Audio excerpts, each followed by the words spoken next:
Sansui spent another routine afternoon in Japan when a strange message appeared on his phone. Before Sansui understood the warning, a speeding truck struck him, leaving severe injuries across his body. After losing consciousness, Sansui awakened in an unfamiliar place and realized death had already reached him.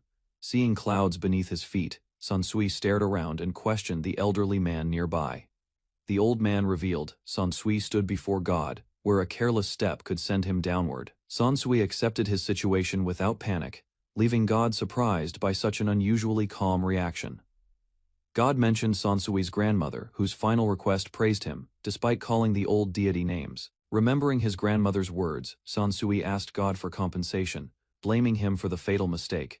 After hearing Sansui's name, God discovered an error and admitted extinguishing his lifespan accidentally. To correct the mistake, God offered Sansui another world.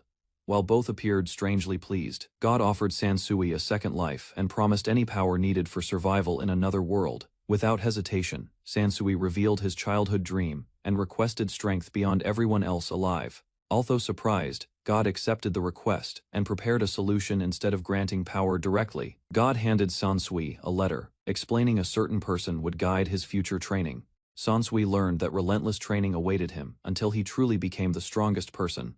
Suiboku suddenly sent Sansui away, leaving only a letter and no further guidance. After arriving in a forest, Sansui realized he had been transferred without directions. Searching for clues, Sansui called out and noticed a mysterious figure watching nearby.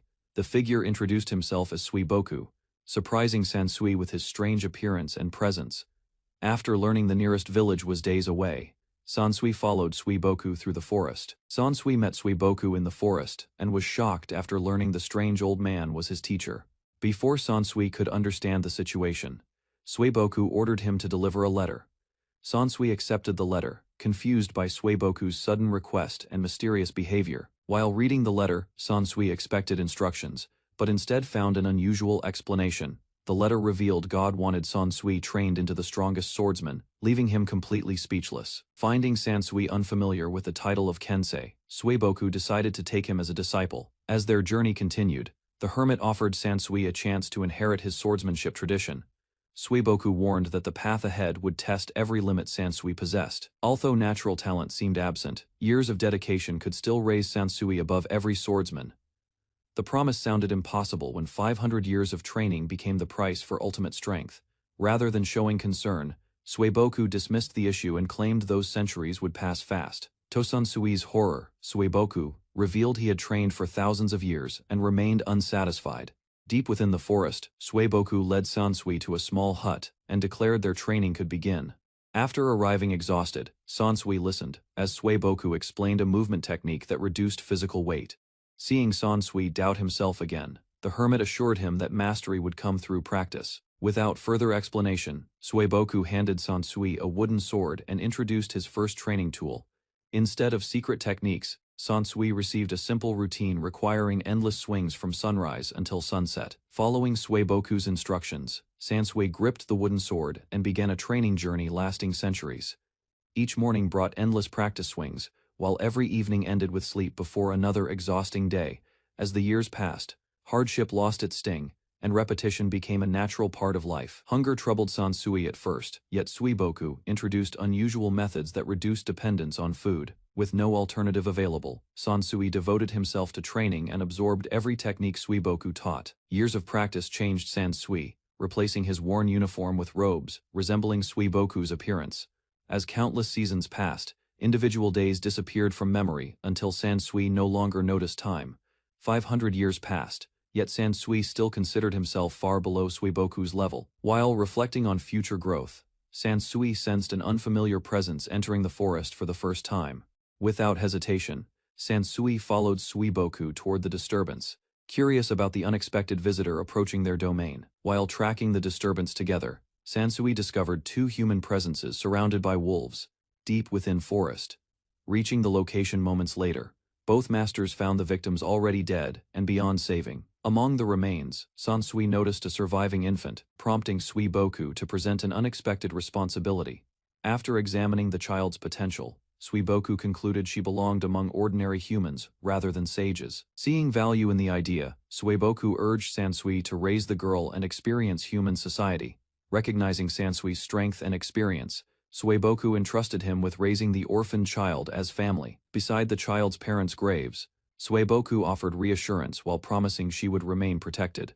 Before their departure, Sueboku imposed one condition, forbidding Sansui from returning until her independence. Smiling at Sansui's concern, the hermit dismissed the separation and described it as brief. After receiving his master's approval, Sansui pledged to raise the child without disgracing Sueboku's name. Standing above the vast landscape, Sansui prepared for a new life and searched for work.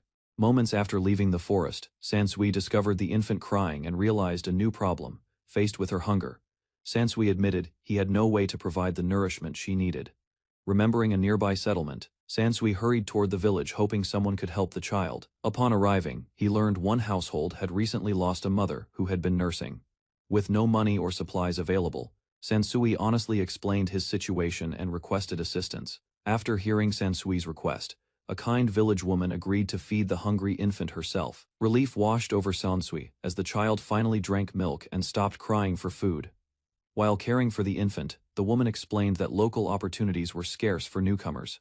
Before sending them onward, she shared directions toward the capital and offered practical travel advice. Leaving the village behind, Sansui realized he understood almost nothing about the world beyond training. Sansui reflected on his new duty and the challenges of raising a child before they departed. The village woman gifted goat's milk, providing valuable supplies for the road ahead. Grateful for her generosity, Sansui offered heartfelt thanks and promised never to forget her kindness. Using light step, Sansui raced across the plains with the infant, while considering how to repay her. Passing a carriage at remarkable speed, Sansui accidentally startled nearby travelers and revealed unusual movement abilities. Suddenly, a young knight intercepted Sansui's path after sensing suspicious intent near the noble carriage. Mistaking Sansui for a reckless intruder, Brower accused him of disrespecting an important noble's convoy. Rather than arguing, Sansui offered an apology, hoping the misunderstanding could end without further trouble. Following Brower's instructions, Sansui approached the carriage and prepared to meet its passenger directly. Inside the carriage, a noble girl recognized the situation and requested that Brower apologize instead. Accepting responsibility for the misunderstanding, Sansui apologized and explained his isolated upbringing within the forest. Rather than continuing punishment, the noble girl delivered a stern warning about proper conduct and etiquette. After noticing the infant, she softened her stance and decided the matter required no further action. Curiosity soon replaced irritation, prompting the young noble to leave her carriage and approach Sansui. When Sansui introduced himself, his unfamiliar name caught the attention of both women.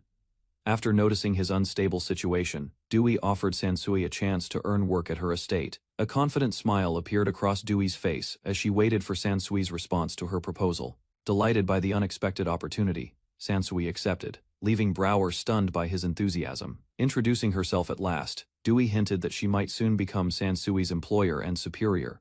Concerned by Dewey's decision, Brower questioned why someone of noble status would trust an unknown traveler. Without changing her mind, Dewey requested Sansui's palm and began examining his background through observation. Years of constant practice had hardened Sansui's hand, providing clear evidence of extensive swordsmanship training. When discussing his age, Sansui revealed information that sounded unbelievable to ordinary people nearby. To Dewey's surprise, Sansui lacked magical essence, despite displaying abilities far beyond common standards. As Dewey discussed his unusual movement, Sansui remained silent, unsure how to explain the techniques. Remembering Sueboku's lessons, Sansui reflected that sorcery existed everywhere, though not everyone possessed the ability. Dewey explained that most people could use sorcery, while a small minority lacked magical essence entirely. Comparing those explanations with his training, Sansui realized his sage arts likely belonged to another category. Despite Dewey's interest in his abilities, Sansui remained grateful for receiving an opportunity to work. Passing beneath the towering city gate, Sansui marveled at the capital's grandeur while holding the child. Brower observed that the sage admired ordinary structures more than Dewey herself, which seemed rather amusing. Dewey laughed, reasoning that such excitement was natural for someone visiting the capital initially. Having already informed her family beforehand, Dewey expected a warm reception upon reaching their residence today. Standing beside the carriage, Sansui felt amazed that this fantasy world appeared tangible after centuries. Arriving at Dewey Manor, Sansui watched servants greet their mistress, while wondering where he belonged. Although Dewey admitted insulting him earlier, she still arranged comfortable lodging for both guests. When the infant began crying again, a maid took charge and calmed her without difficulty. Reunited after many months apart, Dewey greeted her father and elder brother with obvious happiness. Hearing Dewey mention rare sorcery, the family patriarch released an intimidating aura that startled everyone nearby. Dewey's father and brother misunderstood Sansui's role beside her, viewing him as an unworthy escort. Before tensions escalated further, furious soldiers rushed forward, forcing Sansui to react despite wanting peace. Using instinctive sword skills, Sansui disarmed both attackers, then apologized politely for his sudden response. Shock spread across the family as Dewey realized Sansui possessed abilities far beyond ordinary expectations. Demanding explanations, her father questioned Sansui's identity, while Dewey prepared to reveal his unusual story. After witnessing Sansui's strength, Dewey's father admitted the baby's presence had prevented a far worse outcome. Standing within the mansion grounds, Sansui learned his employment test involved facing armed opponents without special treatment. Although suspicious about Sansui's abilities, Dewey's father accepted him and honored his daughter's earlier promise. Preparing for the dangerous examination, Sansui resolved to fight, despite suspecting the challenge concealed lethal intentions. After naming the baby Rain, Sansui learned her future depended entirely on succeeding. Meanwhile, Dewey's father and brother secretly instructed the armored knight to defeat Sansui without hesitation. Although everyone expected a fierce battle, the knight charged while Sansui remained calm and composed. With a single effortless strike, Sansui shattered the opponent's technique and ended the duel. Stunned by the outcome, the spectators watched silently, while Dewey admitted his simple fighting style seemed boring. Seeing the armored knight defeated, Dewey's family struggled to accept Sansui's overwhelming strength and precision. While Dewey admired his swordsmanship, her father worried Sansui might eventually win his daughter's affection. Attempting one final challenge, the stubborn patriarch attacked personally, only for Sansui to counter effortlessly. After watching another humiliating defeat, Dewey declared Sansui her escort, leaving both relatives speechless. Accepting the result with gratitude, Sansui thanked everyone politely while the household remained visibly stunned. Despite earlier worries, Sansui concluded Dewey was a trustworthy master and felt more comfortable serving her. Watching him, Dewey realized she could no longer dismiss Sansui as an ordinary countryside traveler. During a casual conversation, Sansui joked that sages could not burn, encouraging Dewey's curiosity. Taking his words, Dewey tested the claim with fire, only to witness Sansui remain unharmed. Although the incident left him uneasy, Sansui accepted Dewey's eccentric behavior and continued supporting her faithfully. After joking that sages could never drown beneath water, Sansui encouraged Dewey to test that claim. Dewey possessed enormous privilege and influence, allowing her selfish impulses free expression without meaningful consequences. Beyond the royal family, 4 noble houses dominated Arcana, while Dewey belonged to House Sopade. Her father led the family, and her older brother treated her with constant affection and admiration. Surrounded by indulgence and authority, Dewey grew accustomed to getting her way whenever she wished. Despite Dewey's troublesome nature and reckless behavior, Sansui stayed because Rain needed stability, protection, and family. Within Arcana, House Sopade held tremendous influence, yet they treated Rain with remarkable kindness and respect. The household supported Rain's upbringing, educating and nurturing her, just like any noble child, for a wandering swordsman possessing little beyond his blade. Witnessing Rain's happiness brought deep satisfaction. Rain thrived within the mansion, while Dewey formed an unexpected friendship that strengthened their unusual household. Although Brower appeared strict and intimidating during their first meetings, she proved dependable, considerate, and genuinely kind. Gifted in both swordsmanship and sorcery, Brower worked relentlessly, eventually becoming Sansui's trusted companion and friend. After Dewey's older brother inherited leadership, Sansui trained the household's elite knights for many years. Time passed, transforming their unusual arrangement into a genuine family bound through trust and affection. When Sansui prepared for departure, Rain rushed forward, demonstrating the deep attachment she developed. Brower confirmed their preparations were complete, while Rain remained excited about the upcoming journey together. Dewey announced their departure for the capital's academy, thrilled to escape her restrictive home life. Sansui accompanied Brower, Rain, and their noble mistress as the carriage continued steadily toward the academy. During the journey, Brower explained they needed another night on the road before reaching destination. After hearing reports about mountain thieves nearby, the mistress showed interest while Sansui remained unconcerned. The mistress revealed boredom inspired her departure, while Rain wondered whether danger awaited ahead. Rain felt relieved because Sansui and Brower possessed enough strength to protect everyone during travel. Rain tried hiding her worries behind a smile, while Sansui noticed her anxiety and stayed watchful. Despite Brower's concerns, the mistress insisted on seeking trouble, leading the carriage toward danger. The group left the main route and entered a mountain road where suspicious threats awaited. As darkness surrounded the forest path, Sansui detected 20 enemies and prepared for battle. After confirming the ambush ahead, Sansui ordered the carriage stopped and secured everyone's safety. Sansui and Brower stepped away from the carriage as numerous armed figures emerged between trees. After examining their worn appearances, Sansui concluded the attackers were desperate mountain bandits. Brower challenged the bandits, demanding recognition for the Sopade family crest displayed upon their carriage. Declaring herself Dewey Sopade's loyal knight, Brower released powerful wind techniques and launched the opening attack. When the terrified bandits charged together despite warnings, Brower advanced fearlessly and prepared swift punishment. Brower soared using wind magic, leaving the shocked bandits convinced victory had become impossible, desperate to survive. Several bandits abandoned Brower and rushed toward the carriage, hoping to seize hostages. Stepping forward, Sansui introduced himself and prepared his sword while reckless attackers charged without caution, using refined energy techniques. Sansui struck instantly, leaving nearby bandits confused before collapsing from unseen wounds. As defeated enemies scattered across the road, Brower summoned powerful winds and completed the suppression. After defeating every bandit along the mountain road, Brower reported success while Rain praised both protectors. Although the battle ended, the mistress remained disappointed because the encounter failed to ease boredom. The carriage resumed its journey, and Rain felt relieved after learning Sansui and Brower secured everyone. By the following day, the group arrived at Royal Arcana Academy and admired its grandeur.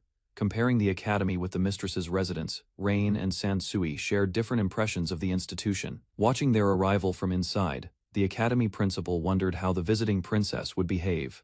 The principal welcomed the newcomers, while Dewey suggested a more prestigious title instead. Dewey greeted the academy principal, while the elderly woman preferred a simple title over honorifics. Treating the principal with unusual familiarity, Dewey requested guidance, surprising Sansui and amusing their host. The principal admitted her advanced age but explained that curiosity still filled her everyday life, interested in unusual techniques. The principal questioned Sansui about his rare mastery of sage arts. Hoping to inspire her students, the principal requested a public demonstration, leaving Sansui uncertain about agreeing. Sansui explained that light step and flash step enhanced movement, allowing rapid travel while carrying others. He demonstrated energy sword and energy discharge, revealing practical techniques refined through centuries of disciplined training. Although those abilities appeared simple, Sansui considered them difficult achievements earned after 500 years. The principal proposed presenting Sansui's techniques as part of Dewey's followers' demonstration before students. Realizing the discussion involved her, Dewey reacted awkwardly while Brower and Sansui watched in silence. Dewey accepted the principal's proposal, while Sansui expected the situation to develop exactly this way. The group entered the academy stadium, where several distinguished students gathered to observe upcoming demonstrations. Sansui learned that Happen Fei Baitrable belonged to another influential noble house equal in status to Sopade. Meeting again after many years, Happen Fei greeted Dewey before teasing her with familiar remarks. Watching their exchange, Sansui reflected that Dewey's competitive pride always pushed her beyond other nobles. After noticing several participants with unusual abilities, Sansui watched as the academy representatives approached the arena. Observing the Japanese student's appearance, Sansui suspected another reincarnated person had arrived within this world. The mysterious student possessed extraordinary talent, reportedly allowing him to use every form of sorcery. As spectators gathered throughout the stadium, Dewey and her companions prepared to watch the demonstrations. The principal introduced Sune Majan, a distant princess who invoked ancient royal power before everyone. Before the audience, Princess Sune invoked an ancient royal spirit and transformed into a massive divine lion. The spectators reacted with amazement as Sune revealed a secret sorcery inherited through generations of royalty. After completing her demonstration, Sune received enthusiastic praise from students impressed by the rare technique. The principal introduced Suga Sabe, explaining that her cursed sorcery altered objects touched by magical influence. Using her staff, Suga activated the inherited Sabi family technique and targeted the demonstration sword. Before the audience's eyes, the sword twisted into a strange shape, astonishing spectators throughout the arena. After receiving applause, Suga stepped aside modestly as the principal prepared the final demonstration. The principal announced Dewey's strongest follower, causing Sansui to realize attention would soon reach him. Confident in Sansui's strength, Dewey ordered him to defeat Saiga and prove their difference in status. Standing across the arena, Sansui and Saiga exchanged uneasy looks while spectators anticipated an exciting battle. The principal introduced Sansui, praising his sage arts and calling him the baby-faced sword saint. Embarrassed by the title, Sansui reflected on his unchanged appearance, despite living for 5 centuries. Determined to entertain Dewey, the principal announced that the upcoming demonstration would become an exhibition match. The principal introduced Mizu Saiga, revealing his noble status, rare abilities, and engagement to several heirs. Hearing Saiga's circumstances, Sansui recognized a familiar pattern and compared it to stories from Japan. To impress the academy students, the principal announced that Saiga specialized in powerful holy sorcery. Sansui observed that holy sorcery focused on healing injuries, protection, and creating magical defensive equipment. After summoning shining armor around himself, Saiga challenged Sansui confidently and prepared for their exhibition match. Facing Saiga across the arena, Sansui sensed only holy sorcery and expected a straightforward battle. Although Saiga possessed unusual talents, Sansui assumed he would rely entirely upon holy sorcery today. Examining Saiga's stance and armor, Sansui concluded his swordsmanship remained inexperienced, despite impressive magical support. Formulating a simple strategy, Sansui planned to close distance instantly and shatter Saiga's armor. Sensing an unfamiliar power suddenly emerge, Saiga grew cautious after noticing Sansui's expression change. Without hesitation, Sansui activated Flash Step, crossing the arena instantly before Saiga could react properly. Closing the distance immediately, Sansui struck Saiga's armor and released energy discharge through direct contact. The overwhelming impact launched Saiga across the arena wall, ending the match within a moment. Shocked spectators struggled to understand what happened, while the principal realized the battle had concluded. Rain celebrated Sansui's victory excitedly, but Dewey complained that his straightforward methods lacked spectacle. Although Saiga blocked the initial strike, Sansui explained that his opponent merely predicted the attack. Brower questioned why Sansui had not won sooner, prompting him to reveal a simple adjustment. After reviewing the battle, Sansui concluded Saiga possessed special abilities, but lacked sufficient practical training. Concerned companions rushed towards Saiga's unconscious body and immediately requested treatment from the academy staff. While Saiga received medical attention, Dewey celebrated enthusiastically after witnessing Sansui's overwhelming strength firsthand. Inside the medical office, Saiga regained consciousness and accepted defeat while feeling deeply embarrassed afterward. Happen-Fei rejected excuses, explaining that Sansui changed tactics mid-attack and simply outclassed Saiga completely. Despite their worries, Saiga's companions believed hidden abilities remained unused and could have changed everything. Determined to recover his pride, Saiga promised Suga he would defeat Sansui, despite revealing secrets. The narrator explained that most people possessed only one innate power, determined permanently from birth. Unlike learned skills, these natural powers remained fixed throughout life, regardless of effort or training. Brower represented magical essence users, individuals capable of casting elemental sorcery such as fire and wind. Sansui demonstrated sage arts, a rare power allowing control over gravity, space, and life force. Suni embodied divine possession, transforming into powerful beasts through the inherited heart of royalty. The narrator explained that curse essence users possessed abilities capable of altering objects through specialized sorcery. Holy essence users could heal wounds, create barriers, and develop protective armor through magical techniques. Most people remained limited to their innate powers, regardless of training, talent, or determination. Attention shifted towards Saiga, another Japanese visitor who arrived in this world under unusual circumstances. Like Sansui, Saiga was accidentally killed by God and received special powers before reincarnation. The narrator revealed that Saiga possessed 4 different powers, a blessing granted after his reincarnation. Besides holy sorcery, Saiga could use elemental magic, divine possession, and several other extraordinary abilities. Among his powers existed divination sorcery, a lost technique capable of glimpsing future possibilities. With enough training, Saiga could even acquire sage arts, making his potential seem completely unfair. To avoid unwanted attention, Saiga publicly used only holy sorcery while secretly training his abilities. Despite unlocking every ability available, Saiga collapsed again after suffering another crushing defeat against Sansui. Watching the outcome, everyone realized that even Saiga's full power could not overcome Sansui. Sansui explained that Saiga challenged him immediately afterward, trusting too much in his extraordinary abilities. Using multiple powers together, Saiga enhanced his sword, armor, and body before launching aggressively. However, Sansui matched Saiga's movement perfectly, causing him to crash into his own sword. After witnessing Saiga's hidden abilities, Dewey admitted the display exceeded expectations but still disappointed her. Declaring the battle uninteresting, Dewey ordered everyone back toward the academy without further discussion.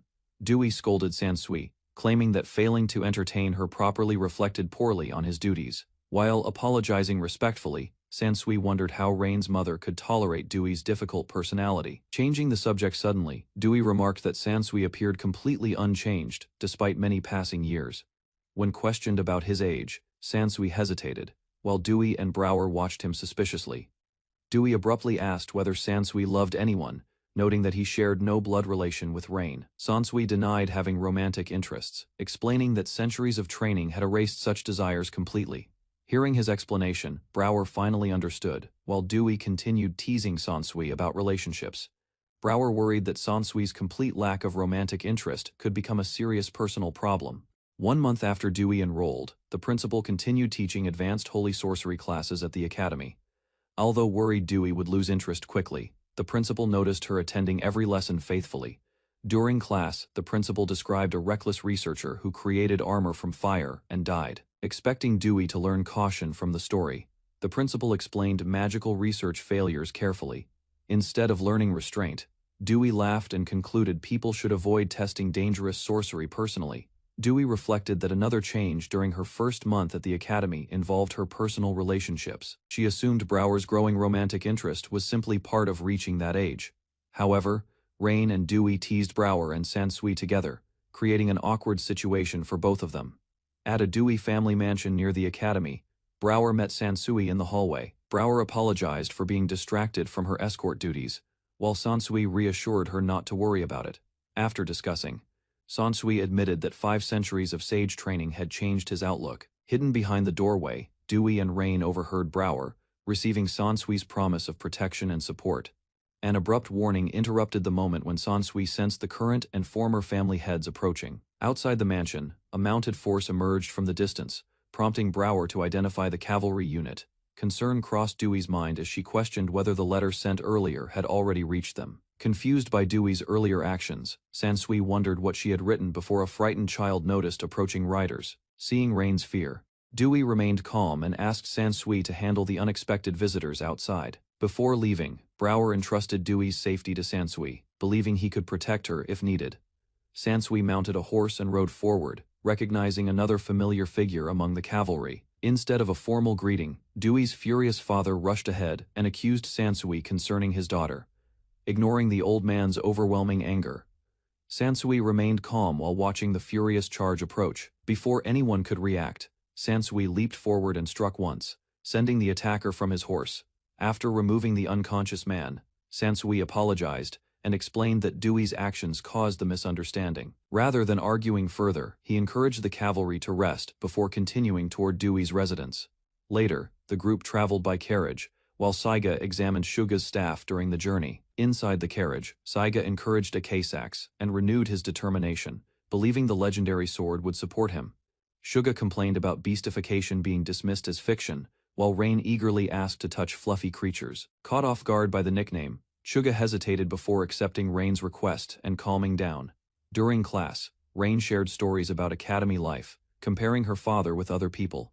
Hearing Rain's praise, her friend admired Dewey's strength, while Rain declared that her father was amazing. While relaxing, Hapine questioned Rain's feelings for Saiga, wondering why she admired him. Without hesitation, Rain denied any romantic interest, while Saiga imagined future misunderstandings and possible trouble ahead. Brower explained that Hapine's fixation on Saiga resembled obsession, leaving Saiga concerned about her feelings. Nearby, Rain listened as others discussed love, then admitted she also hoped to experience it someday. Their conversation shifted toward Brower's appearance, prompting Rain to ask why she never dressed like Dewey. Smiling, Rain offered Brower a flower crown, encouraging her to try a different style once. Later, Rain described Dewey as strong, willed yet dependable, explaining how much she admired and respected her. Resting comfortably beside Dewey, Rain expressed deep affection, viewing her protector as an older sister figure. While traveling with Brower, Sansui encountered several knights, and their brief inspection ended without incident. Gathered within Dewey's residence, the group discussed growing threats, learning that hostile forces continued targeting her family. Following an unexpected examination, Brower and her father recognized Sansui's capability, Admitting he surpassed their assumptions, observing the situation, Sansui discovered the assembled knights had departed already, leaving little purpose behind. During the continuing meeting, Dewey's father addressed his daughter while Rain watched and absorbed everything. A letter's contents shocked Brower, as her father revealed a proposal linking her future with Sansui. While the family absorbed the announcement, Dewey confirmed the letter reflected her father's intentions. Attempting to address the matter, Brower suggested granting Sansui noble status before any marriage discussion. Rejecting that possibility, her father declared he would never approve a union between Brower and Sansui. After the conversation shifted direction, the elderly noble returned attention to the important issue raised within the letter. Hearing reports about Saiga's mastery of several sorcery disciplines, Dewey's father viewing him as a potential threat, Brower responded with confidence, explaining that Saiga's abilities still seemed inferior when compared against Sansui's strength. Rain declared Happany's betrothed stood no chance against the renowned sword saint. Rather than accepting the praise, Sansui humbly compared himself to Suiboku, considering his own achievements insignificant. The comparison stunned everyone, leaving Brower and Dewey's father wondering what kind of monster Suiboku truly was. Rain struggled to believe anyone could rival Sansui, while the others questioned the mysterious strength of Suiboku. Asked whether Saiga could inherit similar abilities, Sansui dismissed the idea and credited centuries of training instead. Growing tired of the discussion, Rain urged everyone to stop focusing on Happany's fiancé and move on. Embarrassed, Brower attempted changing the conversation, drawing confused attention from Sansui. Before anyone could continue, a strange presence approached the estate, causing concern throughout Dewey's household. A young woman arrived at the estate and greeted Dewey's family, drawing immediate attention from everyone present. Rather than exchanging pleasantries, Rain challenged the visitor's motives, suspecting she sought another confrontation with them. The newcomer revealed that Saiga had obtained the divine sword, shocking Dewey's father. To prove the claim, the sacred weapon released a brilliant light, leaving Sansui and the others stunned. The divine sword transformed into a cheerful girl named Ekesax, astonishing everyone at the estate. While explaining her origins, Ekesax revealed that God created her as the strongest sword in existence. Standing beside Ekesax, Saiga challenged Sansui again, boasting about his harsh training during the previous month. Neither Sansui nor Brower appeared impressed, questioning how a single month could change anything. Following Saiga's failed challenge, the Baitrable family gathered again, creating a tense atmosphere throughout the mansion. Feeling guilty, Brower apologized to her father for revealing Saiga's secret to Dewey. Instead of praising his effort, Brower's father criticized Saiga's greed and warned his talent might fade.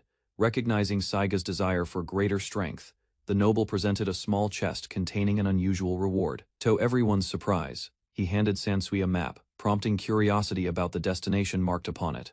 The map revealed the resting place of Ekesax, a legendary divine sword hidden since ancient times. After hearing its history, the group learned the weapon once belonged to a swordsman. Staring at the marked location, Saiga imagined how much stronger he could become with that sword. Guided by the map, the party traveled through dense woods before discovering a dark cave entrance. Inside the cavern, a shining divine sword awaited upon a stone pedestal and sensed another challenger. When the divine sword questioned his resolve, Saiga declared he would protect someone important. Unimpressed by those words, the ancient weapon challenged Saiga to prove the depth of his conviction. Drawing upon his divine powers, Saiga accepted the trial and prepared himself for the sword's judgment. After demonstrating his determination, Saiga claimed the divine sword, earning cheers from his companions. Returning to the estate, Saiga stood before Sansui once more, ready to settle their rivalry. After Brower signaled the start, Saiga called upon Ekesax, while Sansui kept his wooden sword. Empowered by Ekesax, Saiga activated multiple divine techniques, increasing his offensive and defensive capabilities. Watching from the sidelines, Brower realized the divine sword had enhanced every aspect of Saiga's strength. Despite those improvements, Sansui remained composed, while Saiga's foresight allowed him to glimpse several seconds ahead. Relying on that advantage, Saiga unleashed a powerful attack, believing future sight would guarantee victory. Without drawing his sword, Sansui sidestepped using light step, causing Saiga's attack to miss. The failed assault left Saiga exposed, allowing Sansui to disarm him and seize the divine sword. Despite possessing remarkable power, Saiga lost because his limited experience made Sansui the worst possible opponent. Lying defeated on the ground, Saiga realized his foresight had already shown this outcome. Because future sight only reflected the user's perspective, Saiga failed to understand Sansui's actual movements. Confused by the sudden result, Akasax and Happen Fei struggled to comprehend how the battle ended so quickly. While Happen Fei protested Saiga's defeat, another witness explained he had challenged someone far beyond his level. The spectators then learned Sansui exploited a brief opening, combining flash step and light step. Dewey's father realized Sansui defeated the empowered Saiga with only a handful of movements. Although Saiga's future sight seemed extraordinary, Sansui's overwhelming skill left him unable to land a single strike. Before departing, Akasax recognized Sansui's connection to Suiboku and questioned him about his master. Hearing the exchange, Brower and her father grew confused, while Sansui described Suiboku as an acquaintance. Tears filled Akasax's eyes as she revealed Suiboku once reached God's realm through effort alone. Akasax revealed Suiboku had lived since ancient times, leaving Sansui stunned by his master's true history. Still emotional from the revelation, Akasax explained those events occurred long before the kingdom's founding. Thinking about the story, Rain realized Suiboku was the very master who trained Sansui. Brower struggled to accept the possibility, arguing nobody from such a distant era could remain alive. Attempting a reasonable explanation, Dewey suggested the name Suiboku might have passed through generations instead. Unable to hold back her emotions, Akasax declared that Suiboku was not merely strong, but a true sage. Sansui apologized to Akasax before deciding he wanted to grow stronger through his own efforts.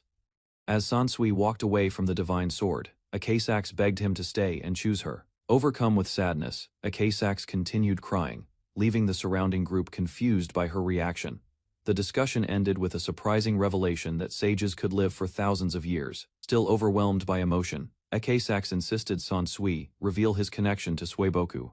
After a brief hesitation, Sansui admitted he was Suiboku's disciple, surprising Rain and the others nearby. Unsatisfied with that response, Akasax pressed further, forcing Sansui to answer her questions more seriously. When asked about his age, Sansui confessed he no longer remembered exactly how old he was. The gathering fell silent after Sansui revealed he had spent over 500 years training under Suiboku. An uncomfortable silence settled over the room as Rain admitted Sansui's revelations felt like a betrayal. Trying to calm tensions, Brower argued that Sansui never concealed the truth with malicious intentions. Brower explained their trust remained intact, though accepting such extraordinary claims without warning proved difficult. After discussing the matter, the family promised they would believe Sansui and listen carefully. Recognizing further secrecy served no purpose, Sansui decided to reveal everything about his past. Sansui revealed his entire past, including his former world, accidental death, divine encounter, centuries of training, and reign. He described God's request, Suiboku's teachings, and the harsh journey that shaped his swordsmanship. After hearing everything, Rain remained silent, her tightened grip revealing emotions she struggled to express openly. Although sounded impossible, Brower and Frother trusted Sansui, because his actions matched every word. Recognizing his honesty and accomplishments, they accepted his explanation and affirmed his title as Sword Saint Rain. Questioned whether Sansui had truly revealed everything, including his unusual training methods and limited techniques. Sansui insisted his explanation contained no lies, explaining that 5 centuries of practice produced only 4 skills. Happen Fei remained unconvinced, finding it impossible that someone could train for centuries yet learn so little. The discussion shifted, prompting Rain to ask whether ordinary people could imitate their abilities. Instead of continuing that topic, Rain asked why Sansui had chosen the name Rain for her. When Rain asked about her name, Sansui admitted he invented it, earning her furious disappointment. Later that evening, the conversation returned to Suiboku, whose 5 centuries of training impressed everyone present. Happen Fei explained that despite his age, Suiboku remained unusually young because sages possessed extraordinary longevity. Dewey recalled ancient Magian legends describing sages who could levitate mountains and command weather itself. To everyone's surprise, Happen Fei confirmed those legends were genuine, revealing that Suiboku accomplished such miracles. After learning about Suiboku's legendary achievements, Saiga felt embarrassed for boasting about only 1 month of training. Frother admitted her greatest curiosity concerned the reason a powerful sage had chosen to accompany Dewey. A silence settled across the room as everyone considered the revelations surrounding Sansui and Suiboku. Happen Fei asked whether Saiga intended to challenge Suiboku's disciple again, despite suffering such a decisive defeat. Before Saiga could answer, Happen Fei rejected the idea outright, shouting that another rematch was unacceptable. Clutching Sansui's hand, Rain pleaded with him to stop challenging Saiga before anyone suffered further harm, pointing to Saiga's previous defeats. She argued that losing 3 separate matches should have settled everything already. Unable to suppress her concerns, Rain demanded an explanation for Sansui's determination to continue. Attempting to respond, Sansui hesitated, but Happen Fei interrupted and explained the immense requirements for victory. Happen Fei stated that defeating Suiboku's disciple demanded mastery of numerous rare arts and decades of dedicated practice. Moved by concern rather than pride, Suga begged Saiga to stop challenging Sansui and avoid further pain. Later that night, Sansui reflected upon 5 centuries of training, staring quietly at his hardened hands. Several days after the duel, the mistress relaxed inside her campus residence, while Rain observed Sansui's lecture. Rain asked whether Sansui understood her anger, while admitting their blood relationship never caused genuine resentment. Instead, Rain remained upset because Sansui invented her name without thought. Despite repeated questions, Sansui offered a heartfelt apology, bowing deeply before Rain, who confessed genuine affection for her name. A sudden knock interrupted their conversation as Dewey arrived, asking permission to enter the room. Sansui admitted the defeat belonged entirely to him and accepted every consequence without protest. Hearing those words, Dewey could not hide her surprise, because Sansui never complained after previous losses. Although dissatisfaction remained visible on his face, he seemed prepared to stop pursuing further matches. Sansui acknowledged that his stubborn choices had created unnecessary trouble for everyone. With a questioning expression, Rain asked what goal he hoped to achieve through those repeated challenges. Sansui admitted he refused to accept defeat because surpassing Sansui mattered above everything. After hearing Rain's blunt criticism, he conceded she was correct and promised to change his mindset. Trying to lighten the mood, Sansui joked that Saiga's attack would have erased him completely upon impact. A thoughtful expression crossed Izuga's face as she reflected upon the Suiboku's legendary sword. Changing the discussion, Izuga revealed her complicated feelings regarding Suiboku's disciple, serving an ordinary person filled with curiosity. Rain wondered whether Suiboku had always been exceptional, since imagining his youth seemed impossible. Before answering their question, Sansui glanced toward Izuga and admitted discussing his master felt somewhat uncomfortable. After everyone pressed further, Izuga revealed that Suiboku possessed immense pride and ambitions beyond ordinary comprehension. Much to the group's surprise, she explained that Suiboku's nature made serving beneath another person unthinkable.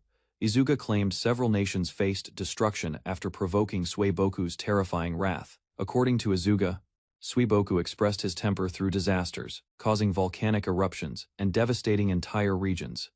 Sansui realized his master often committed outrageous acts that ordinary people could never imagine. Rather than judging Suiboku's past actions, Sansui decided Rain's happiness mattered far more to him. While examining a weathered stone, the travelers suspected it marked a grave and searched for clues. Interrupting their activity, a young swordsman warned that grave robbing remained unacceptable, regardless of intentions. Pointing toward the grave, the hooded men asked whether the person buried there was someone he knew. Recalling events from 5 years earlier, the swordsman explained that wolves killed a woman. When asked about the silver-haired child, he revealed that his disciple had taken responsibility for her.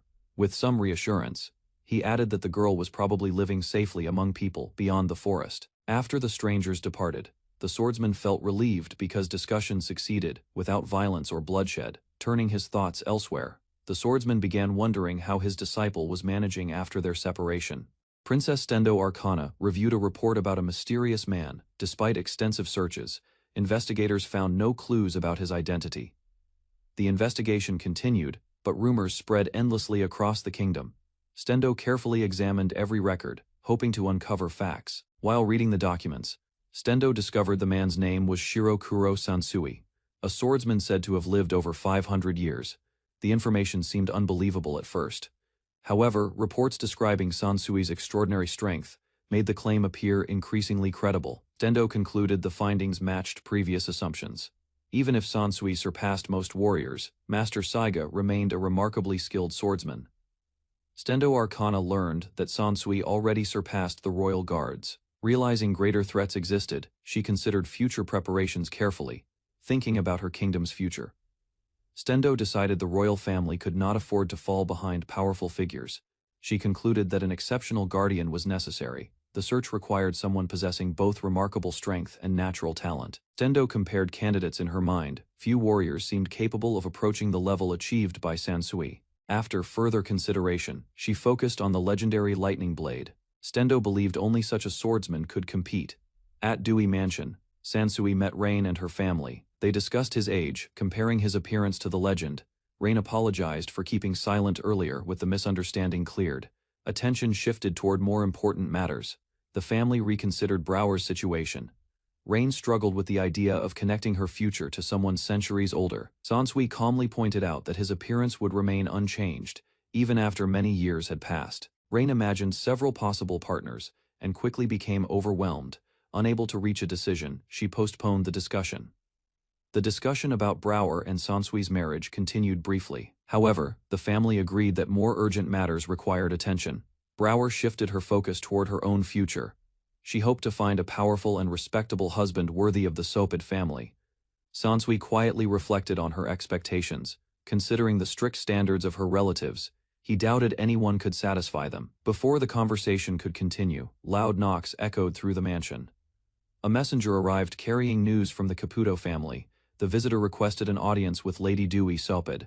The unexpected arrival drew everyone's attention toward a new matter. The messenger presented an urgent sealed letter from House Caputo. The unexpected message immediately sparked curiosity throughout the room. Brower accepted the letter and learned it had been written hastily by Pallet Caputo under urgent circumstances. As everyone watched, Brower carefully opened the envelope. The message was addressed directly to Lady Dewey Sopid. The letter explained that a powerful foreign swordsman had arrived. His presence alarmed many, forcing House Caputo to react quickly. Pallet revealed that only Sansui could defeat the newcomer. She requested a meeting and asked Sansui to visit the Caputo domain immediately. The letter explained that House Caputo belonged to one of the kingdom's 4 great noble families and faced a serious problem.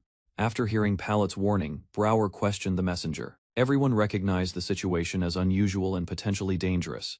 Curious about the foreign swordsman, Brower asked Sansui for details. She wanted to know his appearance, background, and character. Based on Sansui's description, Brower imagined a refined and respectable warrior from a distinguished family with exceptional ability. Excited by the prospect, Brower declared the man worthy of her interest. She immediately organized a visit to House Caputo. Sansui, Brower, and their companions arrived in Caputo territory. A guard welcomed them and escorted the group to meet Pallet. While walking through the city, Brower learned that Pallet still had no fiancé despite reaching marriageable age long ago. The explanation pointed toward her strict family. Their demanding standards had prevented any engagement from being approved, even without a fiancé. Pallet had never shown interest in any man before.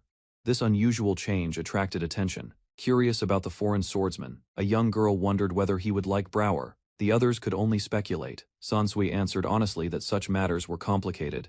He believed relationships could not be decided as easily as Brower hoped.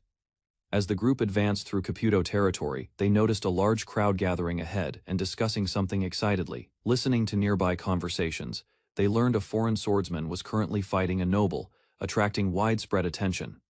The foreign warrior stood confidently among defeated opponents. His overwhelming strength and commanding presence impressed everyone watching. Brower immediately became fascinated by the swordsman. Meanwhile, Sansui quietly observed her enthusiastic reaction from nearby. The group finally reached the center of the disturbance. Brower immediately focused on the foreign swordsman, while Sansui observed quietly. Pallet Caputo greeted Lady Dewey and apologized for the sudden request. Brower quickly asked about the situation mentioned in the letter. Pallet explained that Sir Nuri, a noble from the neighboring Domino Empire, had recently arrived and caused trouble. A dispute soon developed between Nuri and a local noble. Both men insisted they were right and refused compromise. Sansui learned that the Domino Empire bordered Arcana Kingdom.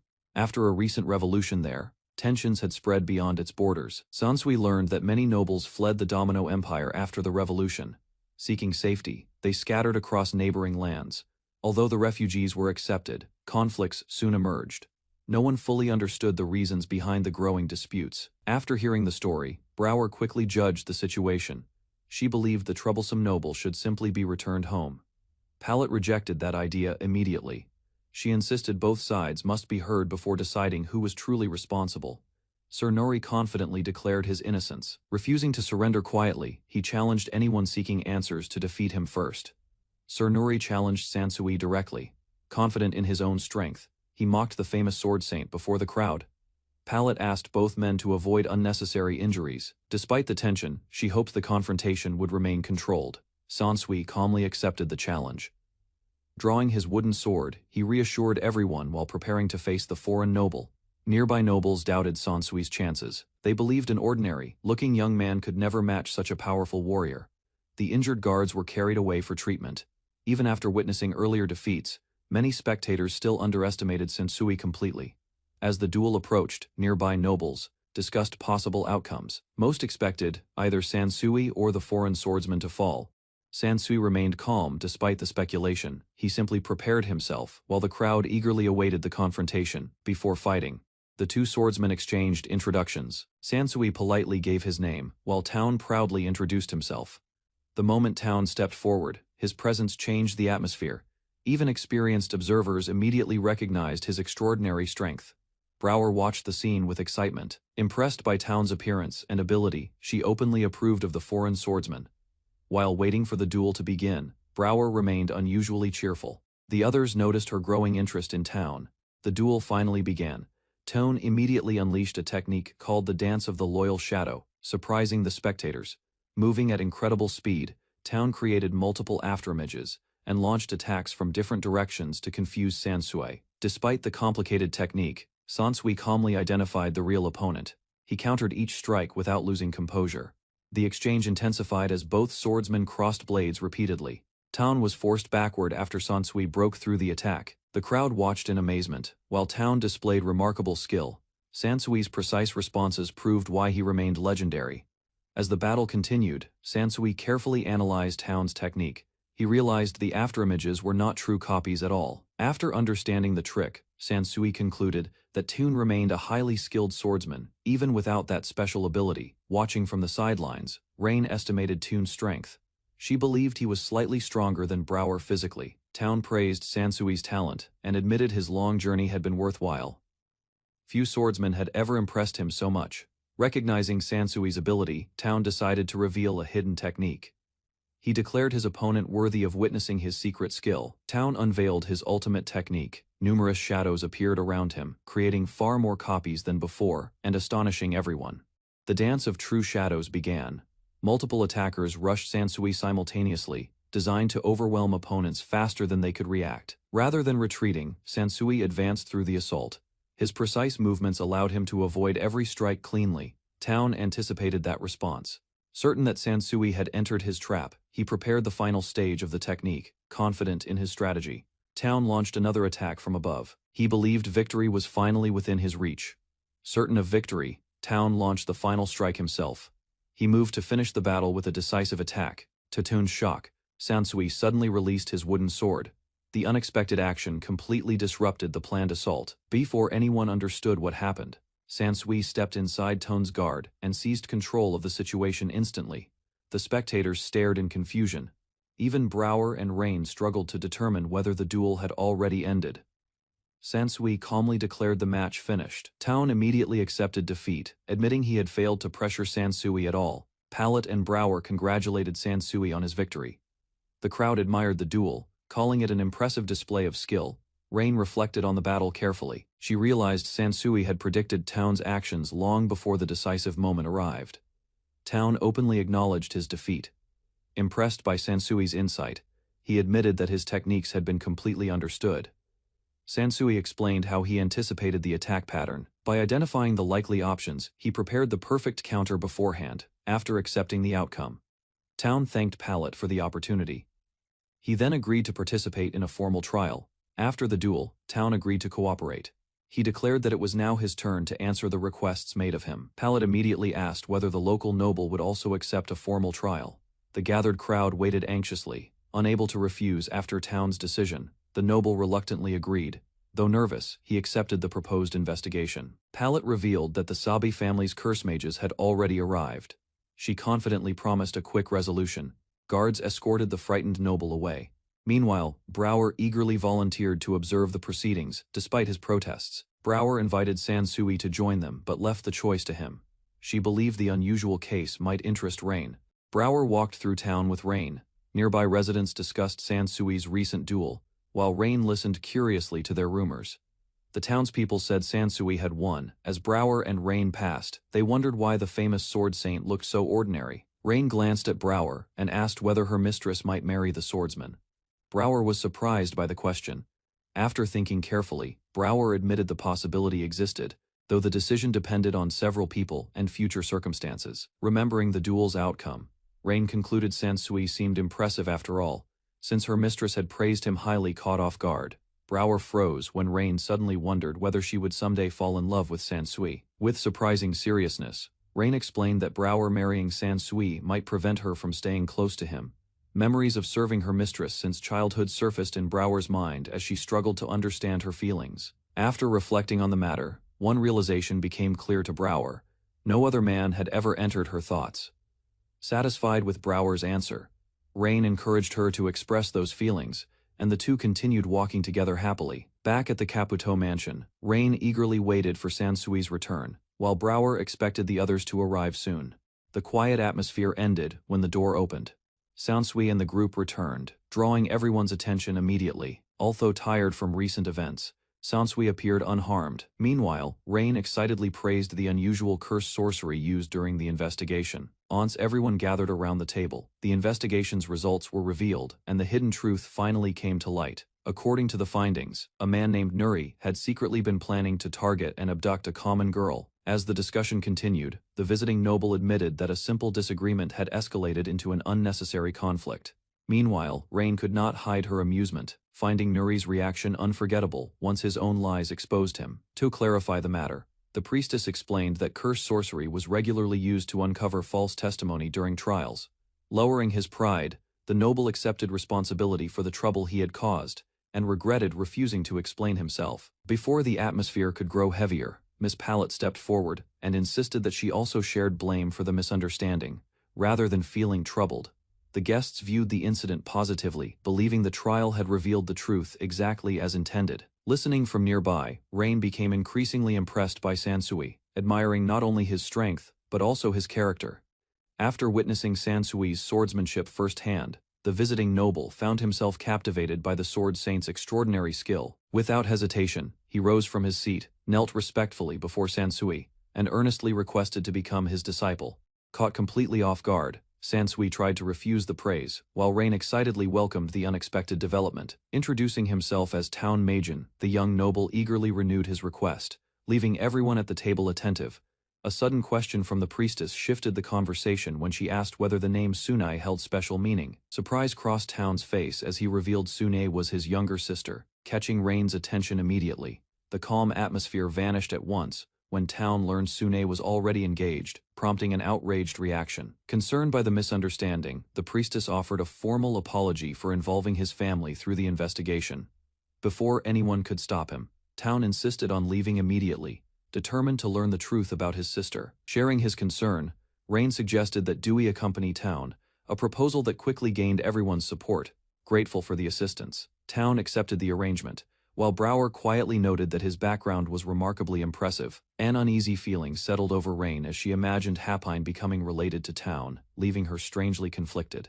With the case finally resolved, the group departed from Caputo territory, while the priestess wished them safe travels and future reunions. As the carriage rolled toward its next destination, Town revealed that they would soon meet his younger sister at Bartle Mansion. During the ride, Town expressed relief that Sunai had not caused difficulties for Arcana Kingdom, despite the concerns surrounding her.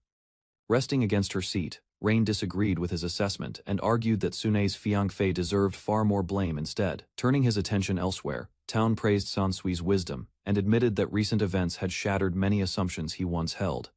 Remembering the legends of his homeland, Town explained that Sansui's centuries of training made his overwhelming strength seem completely understandable. Although he admired Town's enthusiasm, Sansui hesitated to accept another disciple, fearing Dewey might object to the arrangement. Not wanting to reject him outright, Sansui offered a condition, prompting Town to listen with growing anticipation and excitement. Instead of granting permission himself, Sansui insisted that Town first seek approval from his master before pursuing the request.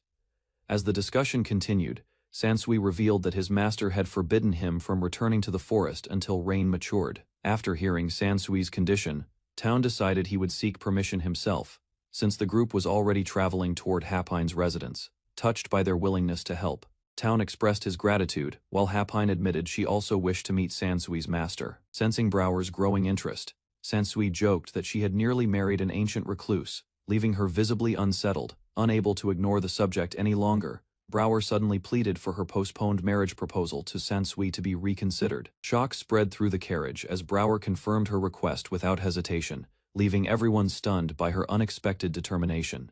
Seeing Brower's determination, Rain reminded both sides that marriage required careful discussion, urging Sansui and Brower to reach a clear decision. Rather than rejecting the proposal, Sansui postponed the conversation until they returned home, a response that delighted Brower immediately. Amused by the unexpected development, Town remarked that the legendary sword saint possessed far more depth than he first imagined. Before long, the carriage arrived at Baitrable Mansion, where Hapine's family gathered to discuss the growing complications surrounding her engagement. Addressing the household, Town argued that preserving noble bloodlines remained important, though he hoped they would judge people fairly, taking responsibility for the situation. Town offered a formal apology on behalf of both his father and the king for Sune's conduct. Much to Town's surprise, Hapine's father dismissed the apology and assured him that their family would continue treating them with respect. The conversation soon shifted towards Sune herself, prompting Town to confront his younger sister about her recent actions. With frustration replacing his earlier composure, Town reminded Sune that her position in the royal family carried important responsibilities. Turning towards Seiga at last, Town confirmed that he was the man engaged to Sune, beginning a more direct discussion. When Saiga defended his intentions, Town acknowledged his sincerity, but argued that responsibility still rested with everyone involved in the engagement. Pressing the issue further, Town pointed out that genuine commitment required investigating potential obstacles, instead of overlooking them. As the discussion wandered toward family ties, Rain realized Town and Sune were siblings, then questioned why attention shifted toward her. Ignoring the distraction, Rain addressed the future heir of House Baitrable and prepared to raise a matter concerning Sansui. Speaking on Toon's behalf, Rain requested permission to borrow the divine sword, since meeting Suiboku required proper courtesy and preparation. Hearing that even 500 years of training had not completed Sansui's studies, the entire room reacted with disbelief and astonishment. After considering Rain's request, Hapine agreed to lend the divine sword, and admitted that she also wished to meet Suiboku. Encouraged by the opportunity, Saiga volunteered to join the journey as well, hoping to meet the legendary master personally. Not wanting to miss such a rare chance, Sune asked to accompany the group despite her lingering uncertainty. As more volunteers stepped forward, concerns arose about overwhelming Suiboku with visitors, though Sansui doubted his master would object. After settling the travel plans, Rain declared that everything would work out, while Sansui prepared for the journey ahead. Left alone with his thoughts, Sansui remembered Brower's proposal and realized they still had not resolved the matter. Meanwhile, Rain told Brower that she could finally discuss the wedding with Suiboku, leaving her completely overwhelmed, caught between excitement and confusion. Brower began wondering whether Sansui intended to propose first or expected her to do it. Unable to make sense of the situation, both Brower and Sansui grew increasingly distressed, while Rain watched their reactions with curiosity. After returning to Dewey's mansion, Sansui and Brower met alone as arranged, yet neither could gather the courage to speak. Just as Sansui attempted to start the conversation, Brower interrupted him, only to regret her impulsive action. While Brower struggled with embarrassment, Sansui reflected that this was his first meaningful relationship since arriving in this world. Searching desperately for the right words, Brower rejected several ideas and convinced herself that a proper confession required elegance. Unable to endure the awkward silence any longer, Brower demanded that Sansui take responsibility, leaving him completely bewildered by her request. While Rain watched from the hallway with disappointment, the awkward meeting ended without romance, and the group prepared for departure. The following morning, Sansui calmly announced that he and Brower had decided to marry after discussing the matter together. Shock spread across the gathering at the sudden announcement, while Brower refused to explain the embarrassing details behind it. Accepting their decision without objection, Rain encouraged everyone to focus on the upcoming visit to Suiboku instead. Upon reaching the forest near Arcana Kingdom's border, Sansui prepared to reunite with his master and deliver greetings. While traveling deeper into the forest, the group congratulated Brower on her engagement, leaving her embarrassed by the sudden attention. After thanking everyone for their support, Brower turned the conversation towards Suiboku and wondered how they would locate him. Concerned by the uncertainty ahead, Hapine questioned whether Suiboku would even appear, recalling how he had abandoned her before. Before anyone could respond, a familiar voice emerged from the forest and revealed that a case axe had never needed his power. Stepping into view at last, Suiboku admitted that shame had kept him away, since he never wanted Hapine witnessing his decline. Meeting Happine again after many years, Suiboku revealed that his youthful appearance resulted from finally achieving the status of a true sage. Overcome with emotion, Happine embraced her former master, while Suiboku quietly reflected on everything that had happened since then. Looking proudly at Sansui Brower and Rain, Suiboku praised his disciples' accomplishments and admired the family he had built. Hearing such praise, Rain questioned whether Suiboku might actually surpass Sansu, prompting him to laugh at the comparison. Before discussing anything else, Suiboku turned his attention toward Rain, suggesting that an important matter required attention first.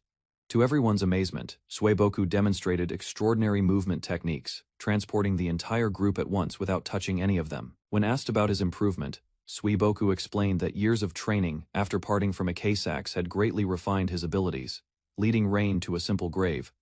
Suiboku revealed that it belonged to the woman who had protected her years ago. After Rain paid her respects, Suiboku returned to an earlier topic and invited the group to discuss the meaning of strength.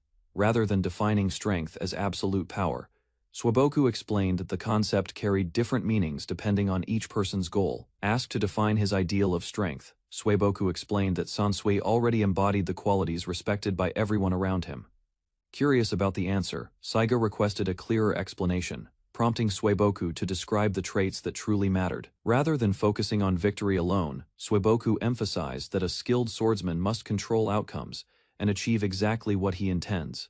Using Sansui as an example, Suiboku praised his awareness, preparation, discipline, and constant effort to improve through thoughtful training. Beyond swordsmanship itself, Suiboku taught that true strength required gratitude, humility, diligence, and a healthy attitude toward competition. Reflecting on the meaning of strength, Suiboku encouraged everyone to pursue their own ideals and pass their knowledge to future generations. Using Sansui as an example, he explained that protecting others and teaching accumulated wisdom represented a worthy path for a swordsman.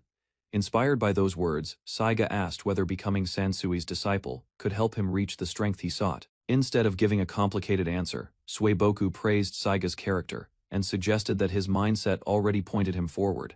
As the discussion continued, Suiboku recalled a recent visitor at the grave, introducing a story connected to a missing child. Rain wondered whether questioning those strangers might have uncovered useful information, but Suiboku explained he had concealed nothing from them. As the discussion deepened, Brower realized the searchers were pursuing the baby who had disappeared 5 years earlier. After connecting the clues, Rain suspected the situation involved the Domino Empire, leaving her deeply troubled by the implication. Back at Caputo Mansion, Stendo Arcana met with Palette and received troubling news about Domino's military gathering near the border.